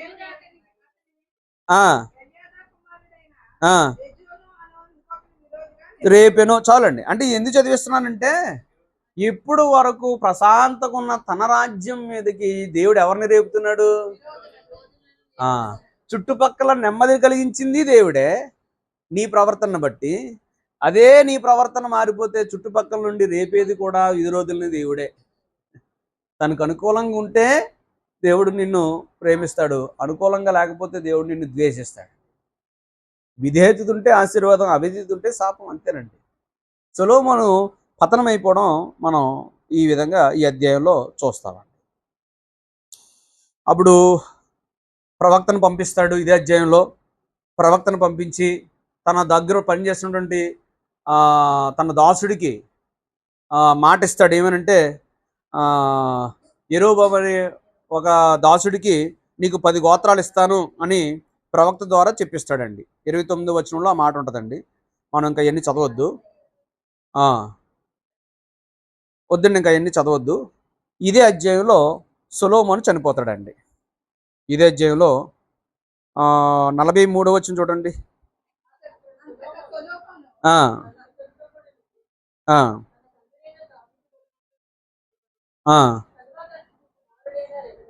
అతనికి మారుగా రాజాయను. ఇప్పుడు ఇక్కడ వరకు ఐక్యరాజ్యం ఉందండి. ఐక్యరాజ్యం సొలొమోను వరకు. ఇప్పుడు రెహబాము రాజయ్యాడు. రెహబాము యోధాకి రాజయ్యాడు. ఇశ్రాయేలుకి ఒక రాజు వస్తాడు. ఎవరిని బట్టి అని అంటే రెహబాముని బట్టి. ఓకేనండి. రెహబాము రాజు అవుతాడు. వీళ్ళందరూ అంటే ఇశ్రాయేలు అందరూ వచ్చి రెహబాముకి ఒక విన్నతి చేస్తారు. ఏంటి అని అంటే, సొలొమోను మా మీద భారం పెట్టేశాడు. వెట్టి భారం, చాలా మేము మొయ్యలేని భారం పెట్టేశాడు. మేము వేయలేకపోతున్నాం. కొంచెం నువ్వు దాన్ని తేలిక చేస్తే తేలిక చేస్తే మేము ఆనందంగా బ్రతుకుతాం అంటారు. అప్పుడు అప్పుడు రెహబాం అంటాడు, సరే మీరు 3 రోజుల తర్వాత మళ్ళీ నా దగ్గర రండి, నేను ఆలోచించి చెప్తాను అంటాడు. అప్పుడు ఆలోచించి చెప్తానన్నప్పుడు పెద్దల్ని పిలిపిస్తాడు. పెద్దల్ని పిలిపించి, మరి ఏంటి ఇలాగా జనులందరూ అందరూ వచ్చిన దగ్గరికి ఇలా విన్నపం చేశారు, మీ సలహా ఏంటి అని అడుగుతాడు. సలహా ఏంటంటే పెద్దలు అంటారు, నువ్వు వాళ్ళు చెప్పినట్లుగా చేస్తే వారు జీవితాంతం నీకు రుణపడి లేకపోతే నీకు లోబడి బ్రతుకుతారు, వాళ్ళకి తేలిక చేయండి అని పెద్దలు సలహా ఇస్తారు. అప్పుడు వీళ్ళ సలహా అలాగే ఉంచి యవనస్తులను కూడా పిలుస్తాడు. మరి రెహబాం యవనస్తుడు కదండి, యవనస్తులు సహవాసం ఉంటుంది. అప్పుడు యవనస్తులు పిలుస్తాడు. యవనస్తులు అంటారు, తస్ ఆల్మాట ఇదేంటి, నువ్వు మీ నాన్నకంటే ఎక్కువ భారం పెట్టు, మీ నాన్న నడానికి భారం వేశాడు, నువ్వు నా చిటిని వేలు భారం అని చెప్పు అని పన్నులు పెంచేస్తాడండి. అప్పుడు వీళ్ళిద్దరు సలహాలో పెద్దల సలహా పక్కన పెట్టి యవనస్తుల సలహా స్వీకరిస్తాడండి. మనం ఎప్పుడు కూడా పెద్దల సలహా తీసుకోవడం అనుభవంతో కూడినటువంటి సలహా ఇస్తారు కనుక పెద్దల సలహాలే తీసుకోవాలి. చిన్నపిల్లల సలహా అంటే యవనస్తుల సలహా తీసుకుంటే వారు ఆకతాయమైనటువంటి సలహాలు ఇస్తారు. కనుక రెహబాము ఈ సలహా ఎప్పుడైతే స్వీకరించి 3వ రోజు వీళ్ళు వస్తారండి. వీళ్ళు వస్తారు. ఇది ఇంకా చీలుకుపోదు. ఈ రాజ్యంలో ఇక్కడ వస్తారు ఇశ్రాయేలు వచ్చి, రాజా మరి మాకు ఏం చేసావు అంటే, నేను నా తండ్రి పెట్టిన భారం కంటే ఇంకా ఎక్కువ భారం పెడుతున్నాను, నా తండ్రి కంటే ఎక్కువ భారం పెడుతున్నాను, మీరు అలాగే చెయ్యాలి అంటే పన్నులు ఎక్కువ పెంచాడు. అప్పుడు పెద్దలు అంటారు, అక్కడ ఉన్న వాళ్ళందరూ అంటారు, ఇశ్రాయేలులారా మనకు దావీదులో పాలు ఎక్కడది, మాకు భాగమేది, కాబట్టి ఇశ్రాయేలులారా మీరు పరిపాలించుకోండి, యోధావారులారా మీరు పరిపాలించుకోండి అని విడిపోతారన్నమాట. 2 భాగాలు అయిపోవడం 12వ అధ్యాయంలో చూస్తామండి. అప్పుడు విడిపోయిన తర్వాత రెహబాము చేసిన మరో తప్పు ఏంటో చెప్పనండి. యెరూషలేము మందిరం ఎక్కడ ఉంటుంది? యెరూషలేము మందిరం ఎక్కడ ఉంటుందండి? సొలొమోను కట్టించిన మందిరం ఇక్కడ ఉంటుందండి, యోధా ప్రాంతంలో ఉంటుందండి. ఇప్పుడు 2గా చీలిపోయాయి. ఇప్పుడు ఈ ఇశ్రాయేలు అందరూ కూడా ఏటాటా వచ్చి దేవుని మందిరంలో బలులు అర్పించాలి. ఇప్పుడు ఇడిపోయారు. తెలంగాణ ఏపీ ఇడిపోయింది. ఇప్పుడు తెలంగాణ కావాల్సిన మనం ఇప్పుడు తెలంగాణలోకి వెళ్ళేవాళ్ళం ఓ 10 సంవత్సరాల క్రితం. దేనికి అది ఏంటంటే అమరావతి రాకమును, మన హైకోర్టు పనులు కానీ రాజధాని రాకమును. ఇప్పుడు దేవుని మందిరానికి వీళ్ళు రావాలి. ఇప్పుడు యెరోబాము దీనికి రాజు అయ్యాడు. యెరోబాము రాజాడు, రెహబాము తప్పు కదండి. యెరోబాము తప్పు గురించి మాట్లాడుకున్నాం. యెరోబాము చేసిన తప్పు గురించి మనం మాట్లాడతాం. యెరోబాము ఏం చేశాడంటే 2 బంగారపు దూడల్ని బేతేలు ఒకటి, దానులో ఒకటి పెడతాడండి. ఎందుకు పెడతాడంటే, వీళ్ళందరూ యెరూషలేములోకి వచ్చి దేవుని మందిరంకి వచ్చి ఆరాధిస్తారు, యోధా రాజైన రెహబాముకి అట్రాక్ట్ అయిపోతారు, వీళ్ళు వచ్చి ఈ మందిరం వైభవం అండా చూసి రాజు పరిపాలన చూసి అట్రాక్ట్ అయిపోయి నా మీద తిరుగుబాటు చేస్తారు ఇశ్రాయేలీలు, కనుక వీళ్ళని ఇక్కడికి వెళ్ళనివ్వకుండా ఇక్కడొక బంగారపు దూడని పెడతాడండి. ఇప్పుడు వీళ్ళు అంటారు, ఓ ఇశ్రాయేలులారా మిమ్మల్ని ఐగుప్తు నుండి తీసుకొచ్చిన దూడలు, బంగారపు దూడలు ఇవే, దేవుడని యెహోవా వీళ్ళే అని ఈ దూడలకి ఆపాదిస్తాడండి దేవుణ్ణి. వీళ్ళకి యాజకుల్ని ప్రమోట్ చేస్తాడండి, యాజకుల్ని ఏర్పాటు చేస్తాడు. అలాగా యెరోబాము దేవునికి విరోధంగా పాపం మూట కట్టుకుంటాడన్నమాట. అలాగే ఈ 12వ అధ్యాయంలో ఇశ్రాయేలీలు రెండుగా చీలిపోవడం.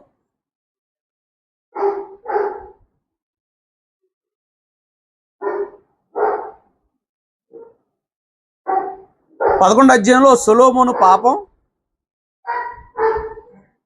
సొలొమోను మరణం. 12 అధ్యాయంలో రెండుగా చీలిపోవడం మనం చూస్తా ఉన్నాం. 13 అధ్యాయం వచ్చేసరికి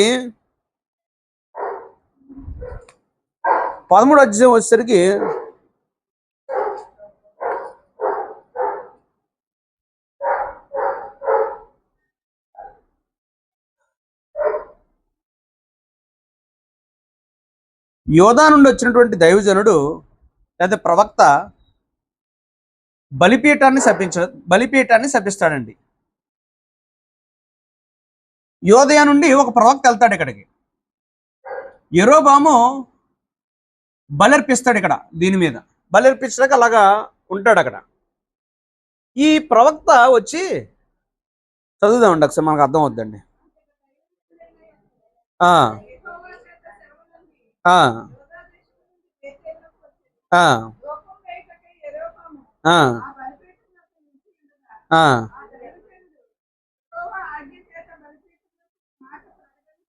ఆ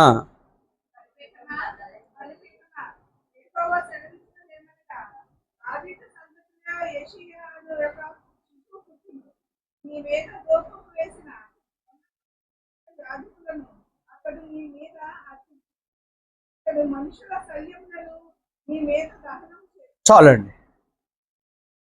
యెరోబాము ఇక్కడ నిలబడతాడు. ప్రవక్త వచ్చి మాట్లాడతాడు, బలిపీఠమా అంటే యెహోవాకు అర్పించవలసిన ప్లేస్లో బంగారపు దూడకి బలులు అర్పిస్తుంటుంటే దేవుడి కోపం వస్తుంది. అప్పుడు వచ్చి ప్రవక్త అంటాడు, నీ మీద ఎవరైతే నీకు అర్పణలు అర్పిస్తున్నారో వాళ్ళు చనిపోయిన తర్వాత వాళ్ళ ఎముకలను తీసుకొచ్చి ఒక రోజు వస్తాడు ఇక్కడ దీని మీద నీ మీద దహిస్తాడు అని చెబుతుంటుంటే యెరోబాము కోపం వచ్చేద్దండి. అంటే ఇప్పుడు యెరోబాము కూడా అర్పిస్తాడు కదా, యెరోబాము కూడా దీని మీద దహిస్తాడా అని కోపం వస్తుందండి. అప్పుడు ఎవరక్కడ ఆ ప్రవక్తను పట్టుకోండి ఇలా చేయి చాపుతాడండి. ఆ ప్రవక్తను పట్టుకోండి చేయి చాపుతాడు. చాపిన చెయ్యి ఎండిపోద్దండి. అప్పుడు యెరోబాము నా కొరకు ప్రార్థన చేయి, నన్ను క్షమించని ప్రార్థన చేయమంటే మళ్ళీ యథావిధిగా వస్తుంది. ఈ ప్రవచనం నెరవేర్పు 200 సంవత్సరాల తర్వాత నెరవేరుతుందండి. ఈ ప్రవక్త చెప్పిన 200 సంవత్సరాల తర్వాత యోషి అనే ఒక రాజు పుడతాడండి. ఆ రాజు ఏం చేస్తాడంటే వీటన్నిటిని, ఈ విగ్రహాలన్నిటిని పడగొట్టేసి, ఈ బలిపీఠాలన్నీ పడగొట్టేసి, ఇక్కడెక్కడో సమాధులు కనబడితే ఆ సమాధుల్లో ఉన్నటువంటి శైల్యాన్ని తీసుకొచ్చి దీని మీద దహించమంటాడండి. అలాగా ఆ ప్రవచనం, ఈ మాట నెరవేరుతుంది అన్నమాట. 200 సంవత్సరాల తర్వాత నెరవేరిందండి. చూద్దామండి అది మాట. 23 అధ్యాయం 23-22 2 రాజుల గ్రంథం అండి. 2 రాజుల గ్రంథం 23:16 అనుకుంటున్నాను. ఒకసారి 16 అండి. 23:16. యోషియా అటు తిరిగి అతడ పర్వతమందున్న సమాధులను చూచి కొందరిని పంపి సమాధులున్న శల్యములను తెప్పించి దైవజనుడు యెహోవా మాట చాటించిన చెప్పిన ప్రకారం వాటిని బలిపీఠం మీద కాల్చి దాన్ని అపవిత్రపరిచెను అన్నాడు. చాలండి. ఇలాగా యెరోబాముని దేవుడు గద్దించినట్లుగా ఈ అధ్యాయంలో చూస్తాం.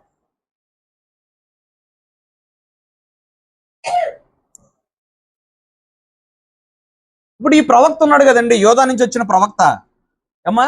యోధా నుంచి వచ్చిన ప్రవక్త ఉన్నాడు కదా, ఆ మాట చెప్పేసి వచ్చేయాలి. అయితే దేవుడు చెప్పిన మాట ఏంటంటే, నువ్వు ఎలా వెళ్ళావో అలా రావద్దు, వేరే ప్లేస్ నుంచి రావాలి. దేవుడు ఆజ్ఞ, నువ్వు ఎలా వెళ్ళావో అలా రావద్దు, వేరే ప్రాంతం గుండా నువ్వు రావాలి. నువ్వు అక్కడ ఏమీ తినకూడదు, ఏమీ తీసుకోకూడదు అని చెప్తాడండి. అప్పుడు యెరోబాము అంటాడు, నా ఇంటికి వచ్చి భోజనం చేయి, నేను నీకు కొన్ని బహుమతులు ఇస్తాను, తీసుకుని వెళ్ళంటాడు. నాకు దేవుడు ఆజ్ఞాపించలేదు, నేను ఇంకా ఎక్స్ట్రా చేయను, ఏది చెప్పాడో అదే చేస్తాను, వెళ్ళిపోతాను అని చెప్పేసి వెళ్ళిపోతాడండి. వెళ్ళిపోతూ వెళ్ళిపోతూ కొంత దూరం వెళ్ళిన తర్వాత ఒక ముసలి ప్రవక్త ఎదురుపడతాడండి.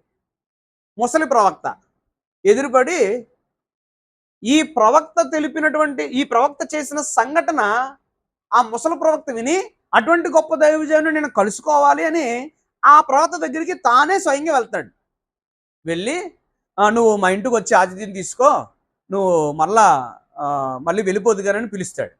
పిలిచిన తర్వాత ఈ ప్రవక్త అంటాడు, నన్ను ఏమీ ముట్టొద్దు అన్నాడు దేవుడు, నన్ను ఎవరింటికి వెళ్ళొద్దు అన్నాడు, నేను వెళ్ళిపోవాలంటాడు. ఈ వృద్ధ ప్రవక్త ఏం చెప్తాడంటే, లేదు లేదు, నీలాంటి ప్రవక్తనే నేను, దేవదూత ప్రత్యక్షమయ్యి నిన్ను ఇంటికి తీసుకొచ్చి ఆతిథ్యం ఇవ్వమని చెప్పాడు దేవుడు, కనుక నువ్వు రావచ్చు అనగానే అబద్ధమాడగా ఆ ప్రవక్త ఆ మాట వినేస్తాడండి. ఆ మాట వింటాడు. ఇప్పుడు విన్న తర్వాత వెళ్ళిపోతాడు, భోంచేస్తాడు, తిరిగి వచ్చేస్తాడు. తిరిగి వస్తూ సింహానికి ఆజ్ఞాపిస్తాడు దేవుడు ఆ ప్రవక్తని చంపేయమని. సింహం ఏం చేస్తుందంటే ఆ ప్రవక్తని చంపేసి అక్కడే పడేసి తాను ఎక్కొచ్చిన గాడిదని ముట్టుకోదు, ప్రవక్తని ముట్టుకోదు, చంపేసి అలా ఉంటుంది అంతే. ఈ లోపల వృద్ధ ప్రవక్త తెలిసి పరిగెట్టుకుని వచ్చి చూస్తాడు. అప్పుడు చూసి అయ్యో చచ్చిపోయాడు అని చెప్పేసి ఏం చేస్తాడంటే సమాధి చేస్తాడు. సమాధి చేసి తన దారిని దాన్ని వెళ్ళిపోతాడు. ఇప్పుడు విషయం ఏంటి, మనం ఎందుకు ఈ మాట తెలుసుకోవాలంటే, దేవుని మాట వినకపోతే దేవుడు నువ్వెంత గొప్పవాడువైనా నిన్ను వదలడు. ఆయన చెప్పిన మాట తప్ప ఇంకొక మాట ఏదైనా మారుగా ఉంటే దేవుడు క్షమించడు. మరి ఇప్పుడు మనకు దానికి అన్వయించుకుంటే గలతీ పత్రిక ఒకసారి చదువుదాం. గలతీ పత్రిక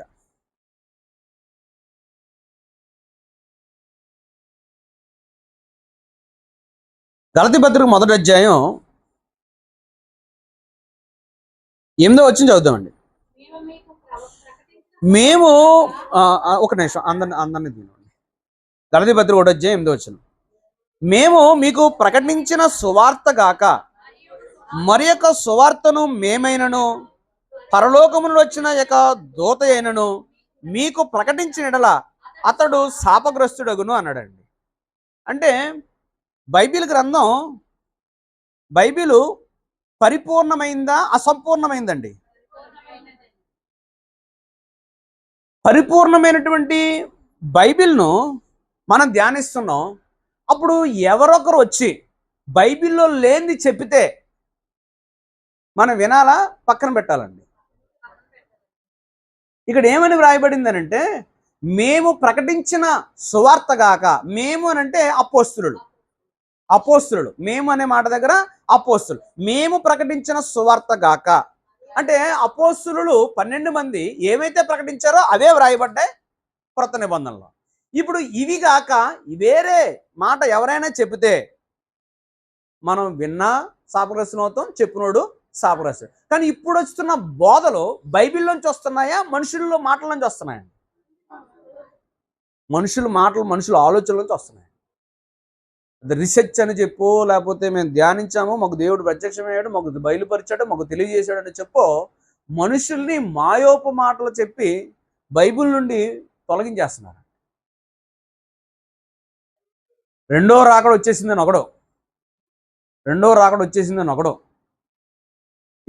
యేసుక్రీస్తు దేవుడు కాదని వాళ్ళు ఒకడు, కుమారుడు మాత్రమే అనేవాడు ఒకడు, పరలోకంలో దేవుడు, భూమి మీద కుమారుడు అనేవాడు ఒకడు. రకరకాల బోధలు వచ్చేసాయి. ఇప్పుడు ఈ విషయంలో ప్రవక్త దేవుడు చెప్పినట్లుగా చేస్తే బ్రతుకుందుడు, చెప్పినట్లుగా చేయలేదు, చచ్చిపోయాడు. దేవుడు చెప్పిందే చెప్పాలి, దేవుడు చెప్పింది మనం చెప్పకూడదండి. కనుక విశ్వాసులైన మనం కూడా ఏదో డిఫరెంట్గా చెప్తున్నాడు, వెరైటీగా చెప్తున్నాడు అని అందులోకి దూరేయకూడదండి. వాడు చెప్పింది బైబిల్ ఉందో లేదో చూడాలి.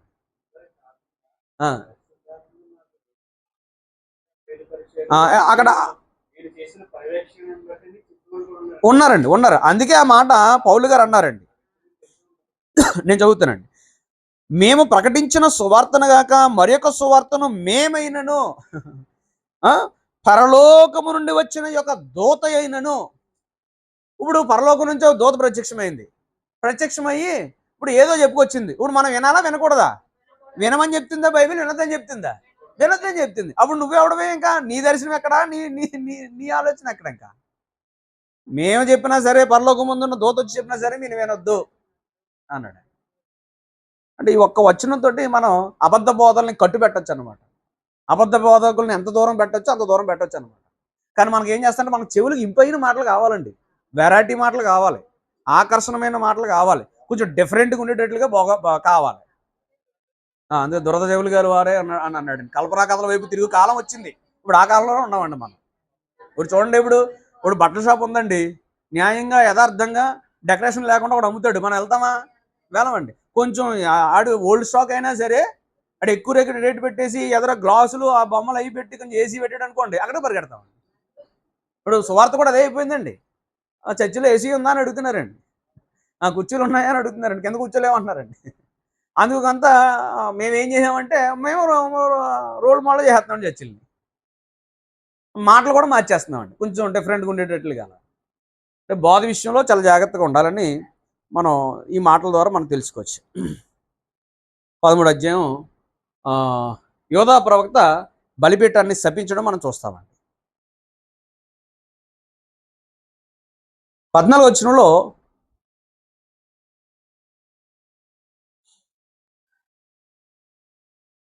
యెరోబాముకు లేకపోతే యెరోబాము కుటుంబానికి రెహబాము కుటుంబానికి సంభవించేదాన్ని అహియా ప్రవక్త చెప్తాడండి. రెహబాము కుటుంబానికి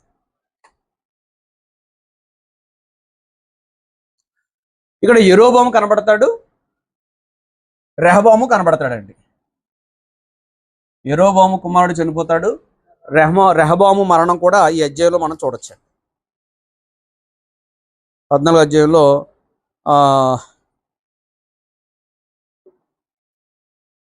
యెరోబాము కుమారుడు రోగంతో ఉంటాడండి.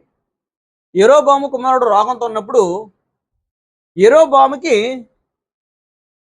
యెరోబాము రాజు కాక మునుపు ఒక ప్రవక్త యెరోబాము దగ్గరకు వచ్చి, నీకు 10 రాజ్యాలు 10 గోత్రాలు ఇస్తాడు దేవుడు, నువ్వు రాజు కాబోతావు అని చెప్తాడు చూసారా ప్రవక్త. ఆ ప్రవక్త దగ్గరికి ముసుగేసుకుని దొంగజాటుగా వెళ్ళు అని చెప్తాడండి. మారు వేసంతో వెళ్ళు అని చెప్తాడు. ఎందుకు చెప్తాడు అని అంటే, రాజు కాక మునుపు బాగానే ఉన్నాడు, రాజు అయిన తర్వాత విగ్రహాలు మొదలెట్టాడు. ఇప్పుడు ఆరాధన చేస్తున్నటువంటి ప్రవక్త వీళ్ళతో మాట్లాడతాడంటే మాట్లాడడం, వీళ్ళ గురించిన సంగతులు చెప్తాడంటే చెప్పడం. అప్పుడు మారు వేషంతో వెళ్ళి మన కొడుకు పరిస్థితి ఏంటో తెలుసుకో అని భార్యని పంపితే, దేవుడు ఆమె రాకమునిపే ఆ ప్రవక్తకి చెప్పేస్తాడు, నీ దగ్గరికి అహాబు భార్య వస్తుంది, యెరోబాము భార్య వస్తుంది, నువ్వు తన కుమారుడికి ఉన్నట్టుగా చెప్పే అని దేవుడు ప్రవక్త చెప్తే, ఆమె కాళ్ళు చప్పుడు వినగానే యెరోబాము భార్య, లోపలికి నువ్వు రా, నువ్వు యాసం వేసుకుని వచ్చా, నీ యాసం నాకు తెలుసు. ఇప్పుడు మన యాసాలు కూడా దేవుడికి తెలుస్తాయండి. మన యాసాలు, మన హృదయంలో ఉన్న ఆలోచనలు కూడా దేవుడికి తెలుస్తాయండి. దేవుడు సర్వాంతర్యం, అన్నీ తెలుసు. ఆయన సర్వజ్ఞుడు, అన్నీ తెలిసినవాడు. ఆయన సర్వజ్ఞుడు, ఆయనకి అంతా తెలుసండి. అవునండి, అవును. దావీదు అంటాడండి, నీ ఆత్మయుద్ధం నుండి నేను ఎక్కడికి పోదును, రెక్కలు కట్టుకుని పైకి ఆకాశం మీద ఎగిరిపోదునా, అక్కడ నువ్వు ఉన్నావు. నేను వేగు రెక్కలు కట్టుకుని పాతానికి వెళ్ళిపోయినా, నువ్వు అక్కడ ఉన్నావు. నీ అద్దు నుండి నేను ఎక్కడికి పోతాను, నా జ్ఞానానికి నీకు మించింది, నీ జ్ఞానం గొప్పది అని చెప్తాడండి దావీదు. దేవుడు సర్వజ్ఞుడు, సర్వాంతర్యామి. అంటే మన హృదయాల్లో కూడా దేవుడు ఉంటాడు. మనం యథార్థంగా ఉంటే దేవుడిని ఆనందిస్తాడు. అప్పుడు తన కుమారుడు గురించి ప్రవక్త చెప్తాడండి, అతడు చనిపోతాడు అని చెప్తాడండి. తర్వాత ఇదే అధ్యాయంలో యెరోబాము కూడా చనిపోవడం మనం చూస్తామనండి. రెహబాము చనిపోతాడండి.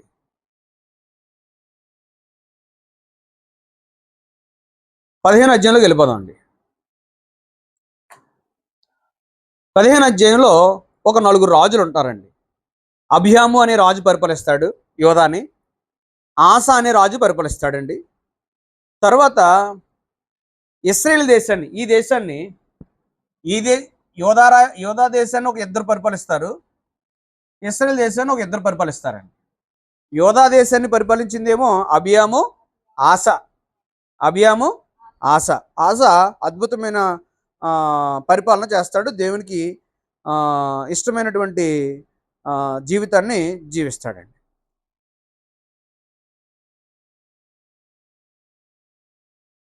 తర్వాత ఈ అధ్యాయంలో బయోసా కూడా కనబడతాడు. బయోసా కనబడతాడు. వద్దండి ఈ రాజుల గురించి వద్దండి. దావీదు గురించి దేవుడు ఒక మాట చెప్తాడండి. ఆ వచనం గురించి చూస్తున్నాను. 15:4 చూడండి ఒకసారి. 15:4 అంటే చాలా మంది దావీదు విషయంలో పొరపాటు పడతారండి. ఏంటంటే దావీదు పాపం చేశాడు, పాపాలు చేశాడు అంటారండి. 4వ వచనం, దావీదు హిత్తీయుడైన ఊరియా సంగతి యందు తప్ప తన జీవిత దినములన్నీ అన్నాడండి. దావీదు ఒక్క పాపం తప్ప అన్నాడండి. ఒక్క పాపం అంతేనండి. ఒకే ఒక్క పాపం. ఏ పాపం అండి? వేశ్య, సారీ, బెత్షెబ విషయంలో తప్ప ఇక్కడ తన జీవితంలో ఎప్పుడు పాపం చేయలేదండి. దావీదు పాపం చేయలేదా అంటారండి చాలా మంది. మనం చేస్తే వచ్చిందా? అప్పుడు దావీదు పాపం చేస్తే లేదా అంటారండి. దావీదు ఒక్క విషయంలో తప్ప ఇంకెన్నడూ పాపం చేయలేదు. కానీ ఒక గుర్తించుకోవాల్సిన విషయం ఏంటంటే ఆ పాపానికి అనుభవింపకూడని కష్టమంతా అనుభవించాడండి. ఎంత శిక్ష అనుభవించాలో అంత శిక్ష అనుభవించాడండి. ఎంత క్షమాపణ కోరాలో అంత క్షమాపణ కోరాడు. ఇక అది తప్ప ఇంకెప్పుడు తన జీవితంలో చచ్చేంత వరకు పాపం చేయలేదండి. బెత్షెబ అనే యవన స్త్రీ తన దగ్గర తీసుకొచ్చినప్పుడు కూడా తను కోరలేదని అక్కడ రాయబడి ఉందండి 1వ అధ్యాయంలో. కానీ చాలా మంది అంటే ఈ చాలా విషయాలు ఉన్నాయి, అవన్నీ పక్కన పెట్టి ఈ మాట ఎందుకు చెప్తున్నానంటే ఈనాడు చాలా మంది దావీదు తప్పు చేయలేదా, మేం చేస్తే తప్పు వచ్చిందా అనే వాళ్ళు చాలా మంది ఉన్నారు. దావీదు ఒకే ఒక్క తప్పు చేశాడు. ఆ తప్పుకి పరిహారాన్ని పొందుకున్నాడు. ఎంత అనుభవించకూడదో అంత అనుభవించేశాడండి. కొడుకు చచ్చిపోవడం బాధ అండి, ఎంత బాధో. అడవులంట అరణ్యాలంట తిరగడం ఎంత కష్టమో. అలాగనమాట. 15 అధ్యాయంలో 4 రాజుల గురించి మనం అక్కడ చదువుకోవచ్చు. 16 అధ్యాయంలో బయోషా చరిత్ర ఉంటుంది, యాలాను అనే ఒక చరిత్ర ఉంటుంది, ఒమ్రి అనే చరిత్ర ఉంటుందండి. ఇక్కడ 2 సంఘటనలు ఉంటాయండి. ఆ 2 సంఘటనలు చెప్తాను. ఏంటంటే యాలా అనే రాజు బాగా అద్భుతంగా పరిపాలించి కాస్త సంపద అంతా చూసి ఒక తన రాజ్యానికి ఒక అర్ధభాగం సైన్యాధిపతి అయినటువంటి వాళ్ళ ఇంట్లోకి వెళ్ళి ఎంజాయ్ చేస్తాడండి. ఎంజాయ్ చేయడం అంటే తాగేసి దొల్లుతాడండి. అప్పుడు జిమ్రి వెళ్ళి ఆ రాజుని చంపేసి ఏలాకు బదులుగా రాజు అయిపోతాడండి.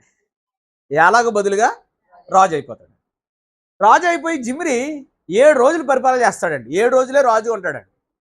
7వ రోజున ఒమ్రి ఏం చేస్తాడంటే అతను ఎక్కడైతే ఇంట్లో ఉన్నాడో ఆ ఇంటికి నిప్పంటించేసి చంపేస్తాడండి. నిప్పంటించి చంపేస్తాడు జిమ్రియే చంపేస్తాడండి ఏలాని. అప్పుడు జిమ్రి రాజు అవుతాడండి. జిమ్రి తర్వాత ఒమ్రి రాజు అవుతాడండి. ఒమ్రి కొడుకే ఆహాబ్ అండి. అంటే కొంచెం ఒమ్రి కుమారుడు ఆహాబ్ అండి.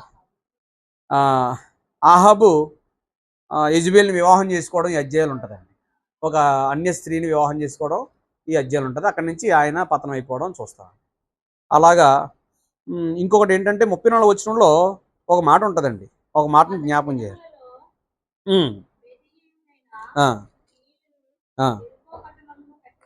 ఎరుకో పట్టణాన్ని కట్టించెను అని ఉందండి. అతడు దాన్ని పునాది వేయగా అభిరామును అతని జ్యేష్ఠపుత్రుడు చనిపోయాను. ఇది ఆజ్ఞ. ఎరుకో గోడలు కట్టించకూడదని ఆజ్ఞ. ఎవరు ఎక్కడ చెప్పారో చెప్పండి. ఎరుకో గోడలు కూలిపోయిన చోటే ఓ మాట అన్నాడండి దేవుడు. ఎరుకో గోడలు ఎవరు ఆధ్వర్యంలో కూలబట్టాయి? యెహోషువ కాలం అండి. 23 అధ్యాయం అండి. 6 అధ్యాయం అండి. 6 అధ్యాయం యెహోషువ గ్రంథం 6 అధ్యాయం 26 వచనం అండి. ఆ, ఆ, ఆ, ఆ, ఆ, ఆ. చాలండి. ఇప్పుడు ఈ రాజుల గ్రంథంలో తన జ్యేష్ఠ కుమారుడు చనిపోయినట్లుగా మనం చూస్తామండి. హియేలు అనే కుమారుడు అండి. అభిరామ్ అనే జ్యేష్ఠ కుమారుడు చనిపోవడం చూస్తాం. 17 అధ్యాయంలోకి వెళ్ళిపోతామండి. 17 అధ్యాయంలోకి వెళ్ళిన తర్వాత అహాబు రాజుగా ఉన్నాడు, యెజెబెల్ని వివాహం చేసుకున్నాడు. అహాబు యెజెబెల్ మాట విని అన్య విగ్రహాలకి పూజలు చేయడం మొదలెడతాడు, బలి అర్పించడం మొదలెడతాడు. అప్పుడు ఆ అహాబు పరిపాలనలో ఈ అహాబు పరిపాలనలో దేశమంతా కూడా విగ్రహారాధనతో నిండిపోద్దండి. విగ్రహారాధనతో నిండిపోద్ది. దేవుణ్ణి పక్కన పెట్టేస్తారండి. దేశమంతా పక్కన పెట్టేసినప్పుడు ఈ విగ్రహారాధనను తట్టుకోలేనటువంటి దేవాది దేవుడు ఏలియాని లేపుతాడండి. ఏలియాను ఏర్పరచుకుంటాడండి. అప్పుడు ఆహాబు దగ్గరకు వచ్చి ఇక కొన్ని సంవత్సరాలు ఆకాశం నుండి వర్షం కానీ మంచు కానీ కుదరదని ఆహాబు చెప్పేసి వెళ్ళిపోతాడండి.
పక్కన పెడితే ద్వేషించడం ఎక్కువ అలవాటు అయిపోయింది.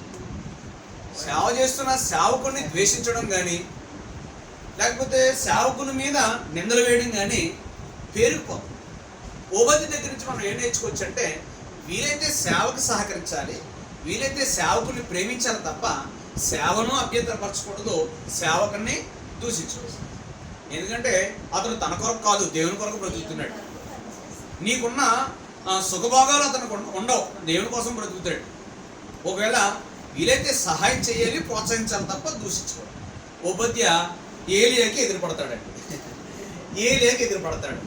ఏలి అంటాడు, వెళ్ళి మీ యజమానుడైనటువంటి ఆహాబుకి నేను ఇక్కడ ఉన్నానని చెప్పి అంటాడండి. నేను ఇక్కడ ఉన్నానని చెప్పి అంటాడండి. ఓబద్య అంటాడు, అయ్యా నేను దేవుని మీద భయభక్తులు కలిగి ఆ విషయం నీకు తెలుసు, నేను సేవకుల్ని దేవుని యాజకుల్ని కాపాడాలి పోషిస్తున్నాను.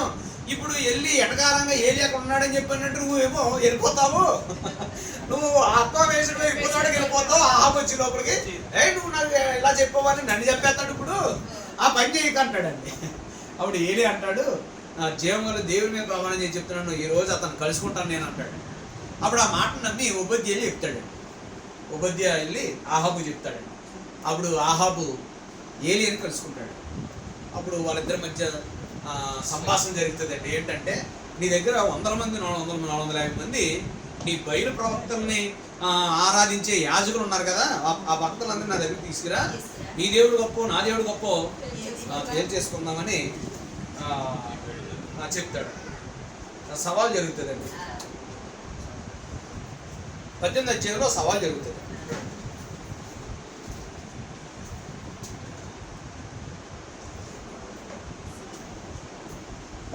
విశ్వార్త. అప్పుడు మనకు ఆ విషయం తెలుసు. 450 మంది ప్రవక్తలు ప్రార్థన చేస్తారు, వాళ్ళ బయలుదేవుడు రాడు. ఏలియా చేసిన ఒక ప్రార్థనకి దేవుడు దిగొచ్చి బలి అర్పిస్తాడు. ఆ సూచక క్రియ చూసిన ఇశ్రాయేలీలు మళ్ళా దేవుని వైపు మళ్ళుతారు. అప్పుడు ఇశ్రాయేలీలతో అంటాడు, ఏలియా మీరెందుకు 2 తలంపుల మధ్య కొట్టిమెట్లాడుతున్నారు మీరు అంటాడు. 2 తలంపుల మధ్య మీరు కొట్టిమెట్లాడొద్దు. అటు బయలుదేవుడా ఇటు యెహోవా దేవుడా అని మీరు కొట్టుమెట్లాడొద్దు. ఇదిగో ఈ దేవుడే మన దేవుడే, యెహోవా దేవుడే నిజమైన దేవుడు అని ఏలియా చెప్తాడు. ఈ రోజున మనం కూడా రెండు తలంపుల మధ్య కొట్టుమెట్లాడతామండి. అంటే దేవుని గురించి మనం పరిపూర్ణంగా గ్రహించుకోలేక కొన్ని వాస్తులకు భయపడుతూ, లేకపోతే కొన్ని మూఢ నమ్మకాలకు భయపడుతూ అటు దేవుని నమ్ముతాము, ఇటు మూఢనమ్మకాలను నమ్ముతాము. ఏలి అన్నట్టుగా మనం రెండు తలంపుల మధ్య కొట్టుమెట్లాడుతున్నాము.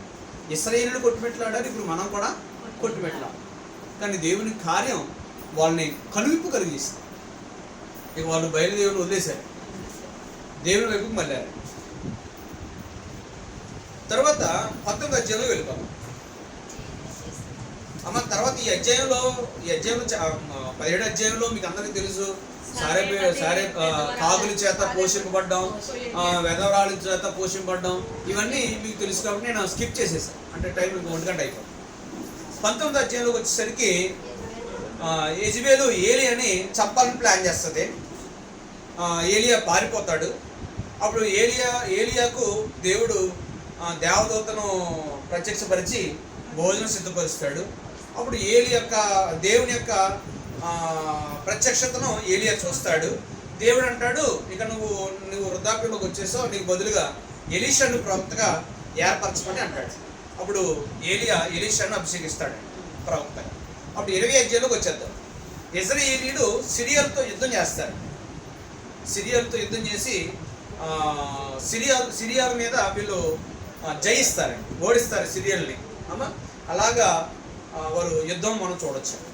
అప్పుడు 21వ అధ్యాయంలో ఆహాబు సిరియా రాజ్యాన్ని జయించిన తర్వాత రిలాక్స్గా ఆయన హ్యాపీగా బ్రతుకుతాడు ఆహాబు.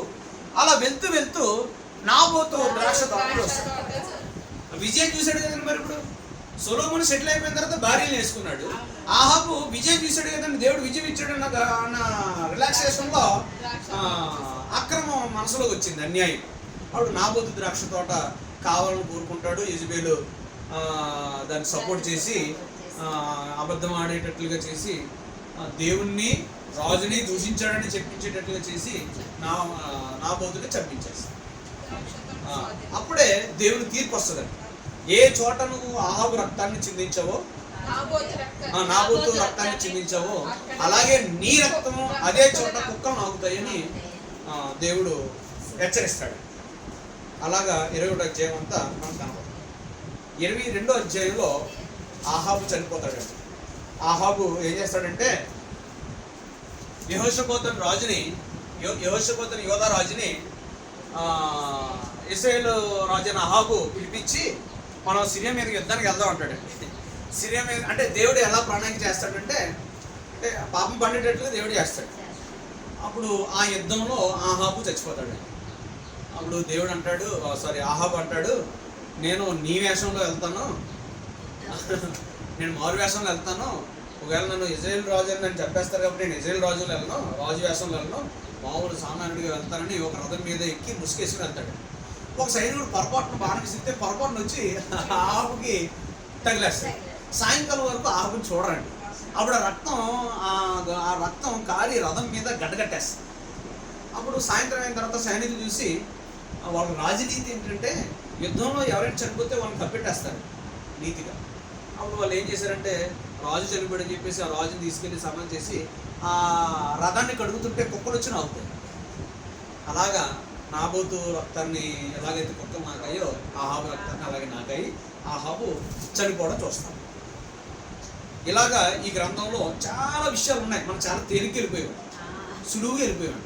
నిలబడితే ఇది ఒక రోజు కాదు కదండి, చాలా రోజులు పట్టేస్తాయి. అంటే ఒక్కొక్క రాజు దగ్గర నుంచి ఒక్కొక్క నీతి నేర్చుకొచ్చాడు. ఒక్కొక్క చోట ఒక్కొక్క నీతి నేర్చుకొచ్చాడు. ఇలా నీతి నేర్చుకోకపోతే మనం మార్పు రాదండి. అంటే చాలామంది అనుకుంటారు, ఎందుకండి ఎంత పెద్ద స్టడీలు అనుకుంటారు. అమ్మో, స్టడీస్ చాలా మేలుకొల్పాడు, చాలా మేలుకొల్పాడు. ఇప్పుడు మీకు చెప్పడానికి నేను తయారు చేసుకున్నప్పుడు నేను బోర్డు నేర్చుకున్నాను. ఇప్పుడు మన ఇంటికాడ కూర్చుని మామూలుగా సింపుల్గా చదివేసుకున్నాం అనుకోండి, అందులో ఉన్న కీలకమైన పాయింట్లు మనకు దొరకవండి. ఎక్కడ యెహోషువ గ్రంథం, ఎక్కడ ఎరుకో గోడ. ఇప్పుడు ఎరుకో గోడ గురించి మనకు తెలియాలంటే యెహోషువ గ్రంథాన్ని మనం ధ్యానించాం కాబట్టి మనకు ఇప్పుడు అది మనం పట్టుకోగలిగాం. అలాగా వచనం వెంబడి వచనం నేర్చుకుంటే మన ఆత్మీయ జీవితానికి చాలా అవసరం, మనకి ఆశీర్వాదం. కాబట్టి ఈ మొదటి రాజుల గ్రంథంలో ఇన్ని విచిత్రమైన సంఘటనల మధ్య ప్రయాణం సార్. అప్పుడు ఈ గ్రంథం యొక్క ప్రత్యేకతలు చూద్దాం. గ్రంథం యొక్క ప్రత్యేకతలు ఏంటంటే సొలొమోను జ్ఞానం ప్రత్యేకమైందండి. సొలొమోను జ్ఞానం గొప్పదండి, అద్భుతమైన జ్ఞానం. తర్వాత దేవాలయం నిర్మాణం అండి. సొలొమోను జ్ఞానం ప్రత్యేకమైంది, దేవాలయం నిర్మాణం ప్రత్యేకమైంది. ఒక విషయం ఏంటంటే అంటే ఆ పాయింట్ మనం రెండో రాజుల గ్రంథంలో వస్తుంది, అయినా చెప్తున్నాను. ఎంత అద్భుతంగా నిర్మించిన ఈ దేవాలయం ఒక నిబ్బది వచ్చి కాల్చేసిపోతుంది. అలాగే రాజులు చేసిన తప్పిదాన్ని బట్టే ఈ దేవాలయం కాల్చివేయబడతాయి. అలాగే ఇప్పుడు మన కాలానికి ఈ ఈ రాజుల గ్రంథం అన్వయించుకుంటే ఈ గ్రంథం నుంచి కొన్ని నీతిని మనం నేర్చుకోవచ్చు. ఏంటంటే ధనం కంటే దేవుని జ్ఞానం గొప్ప. అంటే యేసుప్రభు గారు చోట అంటారు, పిచ్చుకుని పోషిస్తున్నాడు దేవుడు, ఆకాశ పక్షులను పోషిస్తున్నాడు. మొదట మీరు కూడు గురించి కానీ గుడ్డ గురించి కానీ ఆలోచించొద్దు అమ్మా, వాటిని పోషిస్తున్న దేవుడు మిమ్మల్ని పోషించడా. కాకపోతే మీరు ఒకటి చేయండి, మొదట నా నీతిని, అప్పుడు మీకు అన్ని అనుగ్రహించకూడదు. కానీ మనం ఏం చేస్తామంటే ముందు మనకు కావాల్సిన అడుగుతూ ఉంటాం, నీతిని పక్కన పెడతాం, ఆయన రాజ్యాన్ని పక్కన పెడతాం. అంటే సంఘం, ఆయన రాజ్యం అనగా సంఘం. మన పని ఉంటే సంఘం చచ్చి మన పని లేకపోతే చచ్చిపోతాం. అది కదా, మొదట పని పక్కన పెట్టు, సంఘం ముఖ్యం, మందిరం ముఖ్యం. అలాగే అప్పుడు ధనం కంటే జ్ఞానం గొప్పదని ఈ గ్రంథం నుంచి నేర్చుకొచ్చాను. మంచి ప్రారంభమే కాదు, మంచి ముగింపు కూడా చాలా ముఖ్యం. మంచి ప్రారంభం ప్రారంభించాడు సొలొమోను, అద్భుతమైన జ్ఞానంతో ప్రారంభించాడు, చాలా హీనమైన మరణాన్ని చూశాడు. అదేవిధంగా నాయకుల ప్రభావం ప్రజల్లో చాలా ఎక్కువ ఉంటుందండి. నాయకులు ఎలా నడుస్తారో ప్రజలు అలాగే నడుస్తాడు. ఈ పుస్తకం నుంచి అది మనం నేర్చుకోవచ్చు. ఇప్పుడు ఆహాబు విగ్రహాలను అర్పించాడు, ప్రజలందరూ ఏం చేశారు? విగ్రహాలను అర్పించాడు. నాయకుడు ఇక్కడొక దూడని పెట్టాడు, ప్రజలు ఏం చేశారు? రాజుని కాదని వచ్చారా? రాజునే వెంబడించారు. యెరూషలేము రావాల్సిన వాళ్ళు అక్కడ ఆగిపోయారు. నాయకులు చాలా ముఖ్యం. ఈనాడు సేవకులు కూడా మాదిరి చూపించాలి, మాదిరిగా బ్రతకాలి. సేవకుడే మాదిరి లేకుండా బ్రతికితే, పాపంలో బ్రతికితే సంఘంలో నడుస్తుందండి. మా సేవకుడు మాదిరి చూపించి మీరు అలా ఉండండి అని చూపించాలి. సేవకుడు ప్రేమించమని చెప్పాలి. సేవకుడు ఆదరించమని చెప్పాలి. అలాగే నాయకుడు చాలా ప్రభావం చూపిస్తాడు అని పుస్తకం చూడవచ్చు. ఏలియా దగ్గర నుంచి ప్రార్థన శక్తి గొప్పదని మనం నేర్చుకోవచ్చు. సొలొమోను దగ్గర నేర్చుకోవచ్చు. ఏలియా దగ్గర అద్భుతంగా మనం జీవగల దేవాన్ని ప్రార్థన చేస్తాడండి. ఏలియా వాసన గలటువంటి ప్రవక్త ఏలియా అద్భుతమైన ప్రార్థన చేస్తాడు. ఆ ప్రార్థనకి దేవుడు ఆకాశం నుండి అగ్ని కురిపించి దహనం చేస్తాడు. అలాగా దేవుడు ఈ గ్రంథం ద్వారా మనకి విధేయులై ఉండాలని దేవుడు నేర్పిస్తాడు. ఈ గ్రంథంలో దేవుడి కృప ఏంటంటే ఆహాబు కాలంలో ఈ దేశమంతా కూడా చీకటిగా మారిపోయింది. దేవుడిని కలిగిలేని బ్రతుకులు. అప్పుడు ఏలియా ద్వారా దేవుడు మరలా వారి జీవితంలో వెలుగు నింపాడండి. ఇశ్రాయేలునందరినీ పిలిచాడండి. ఇశ్రాయేలునందరినీ మళ్ళా తన యొద్దకు మలుచుకున్నాడండి. దేవుడు విడిచిపెట్టేయలేదండి. ఏలియా ద్వారా దేవుడు వారిని పిలుచుకున్నాడండి. ఈ గ్రంథంలో దేవుని కృప అలాగా. కాబట్టి ఈ గ్రంథం చరిత్ర అంతా ఏదో క్లుప్తంగా చిన్నగా మనం నేర్చుకోగలిగాం. ఇప్పుడు దాకా ఓపికతో మీ అందరికీ హృదయపూర్వక వందనాలు. అందరికీ వందనాలు.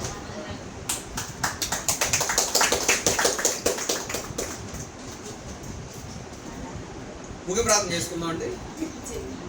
సోదరులు మీరు ముగి ప్రార్థన చేశారు. జోసెఫ్ అని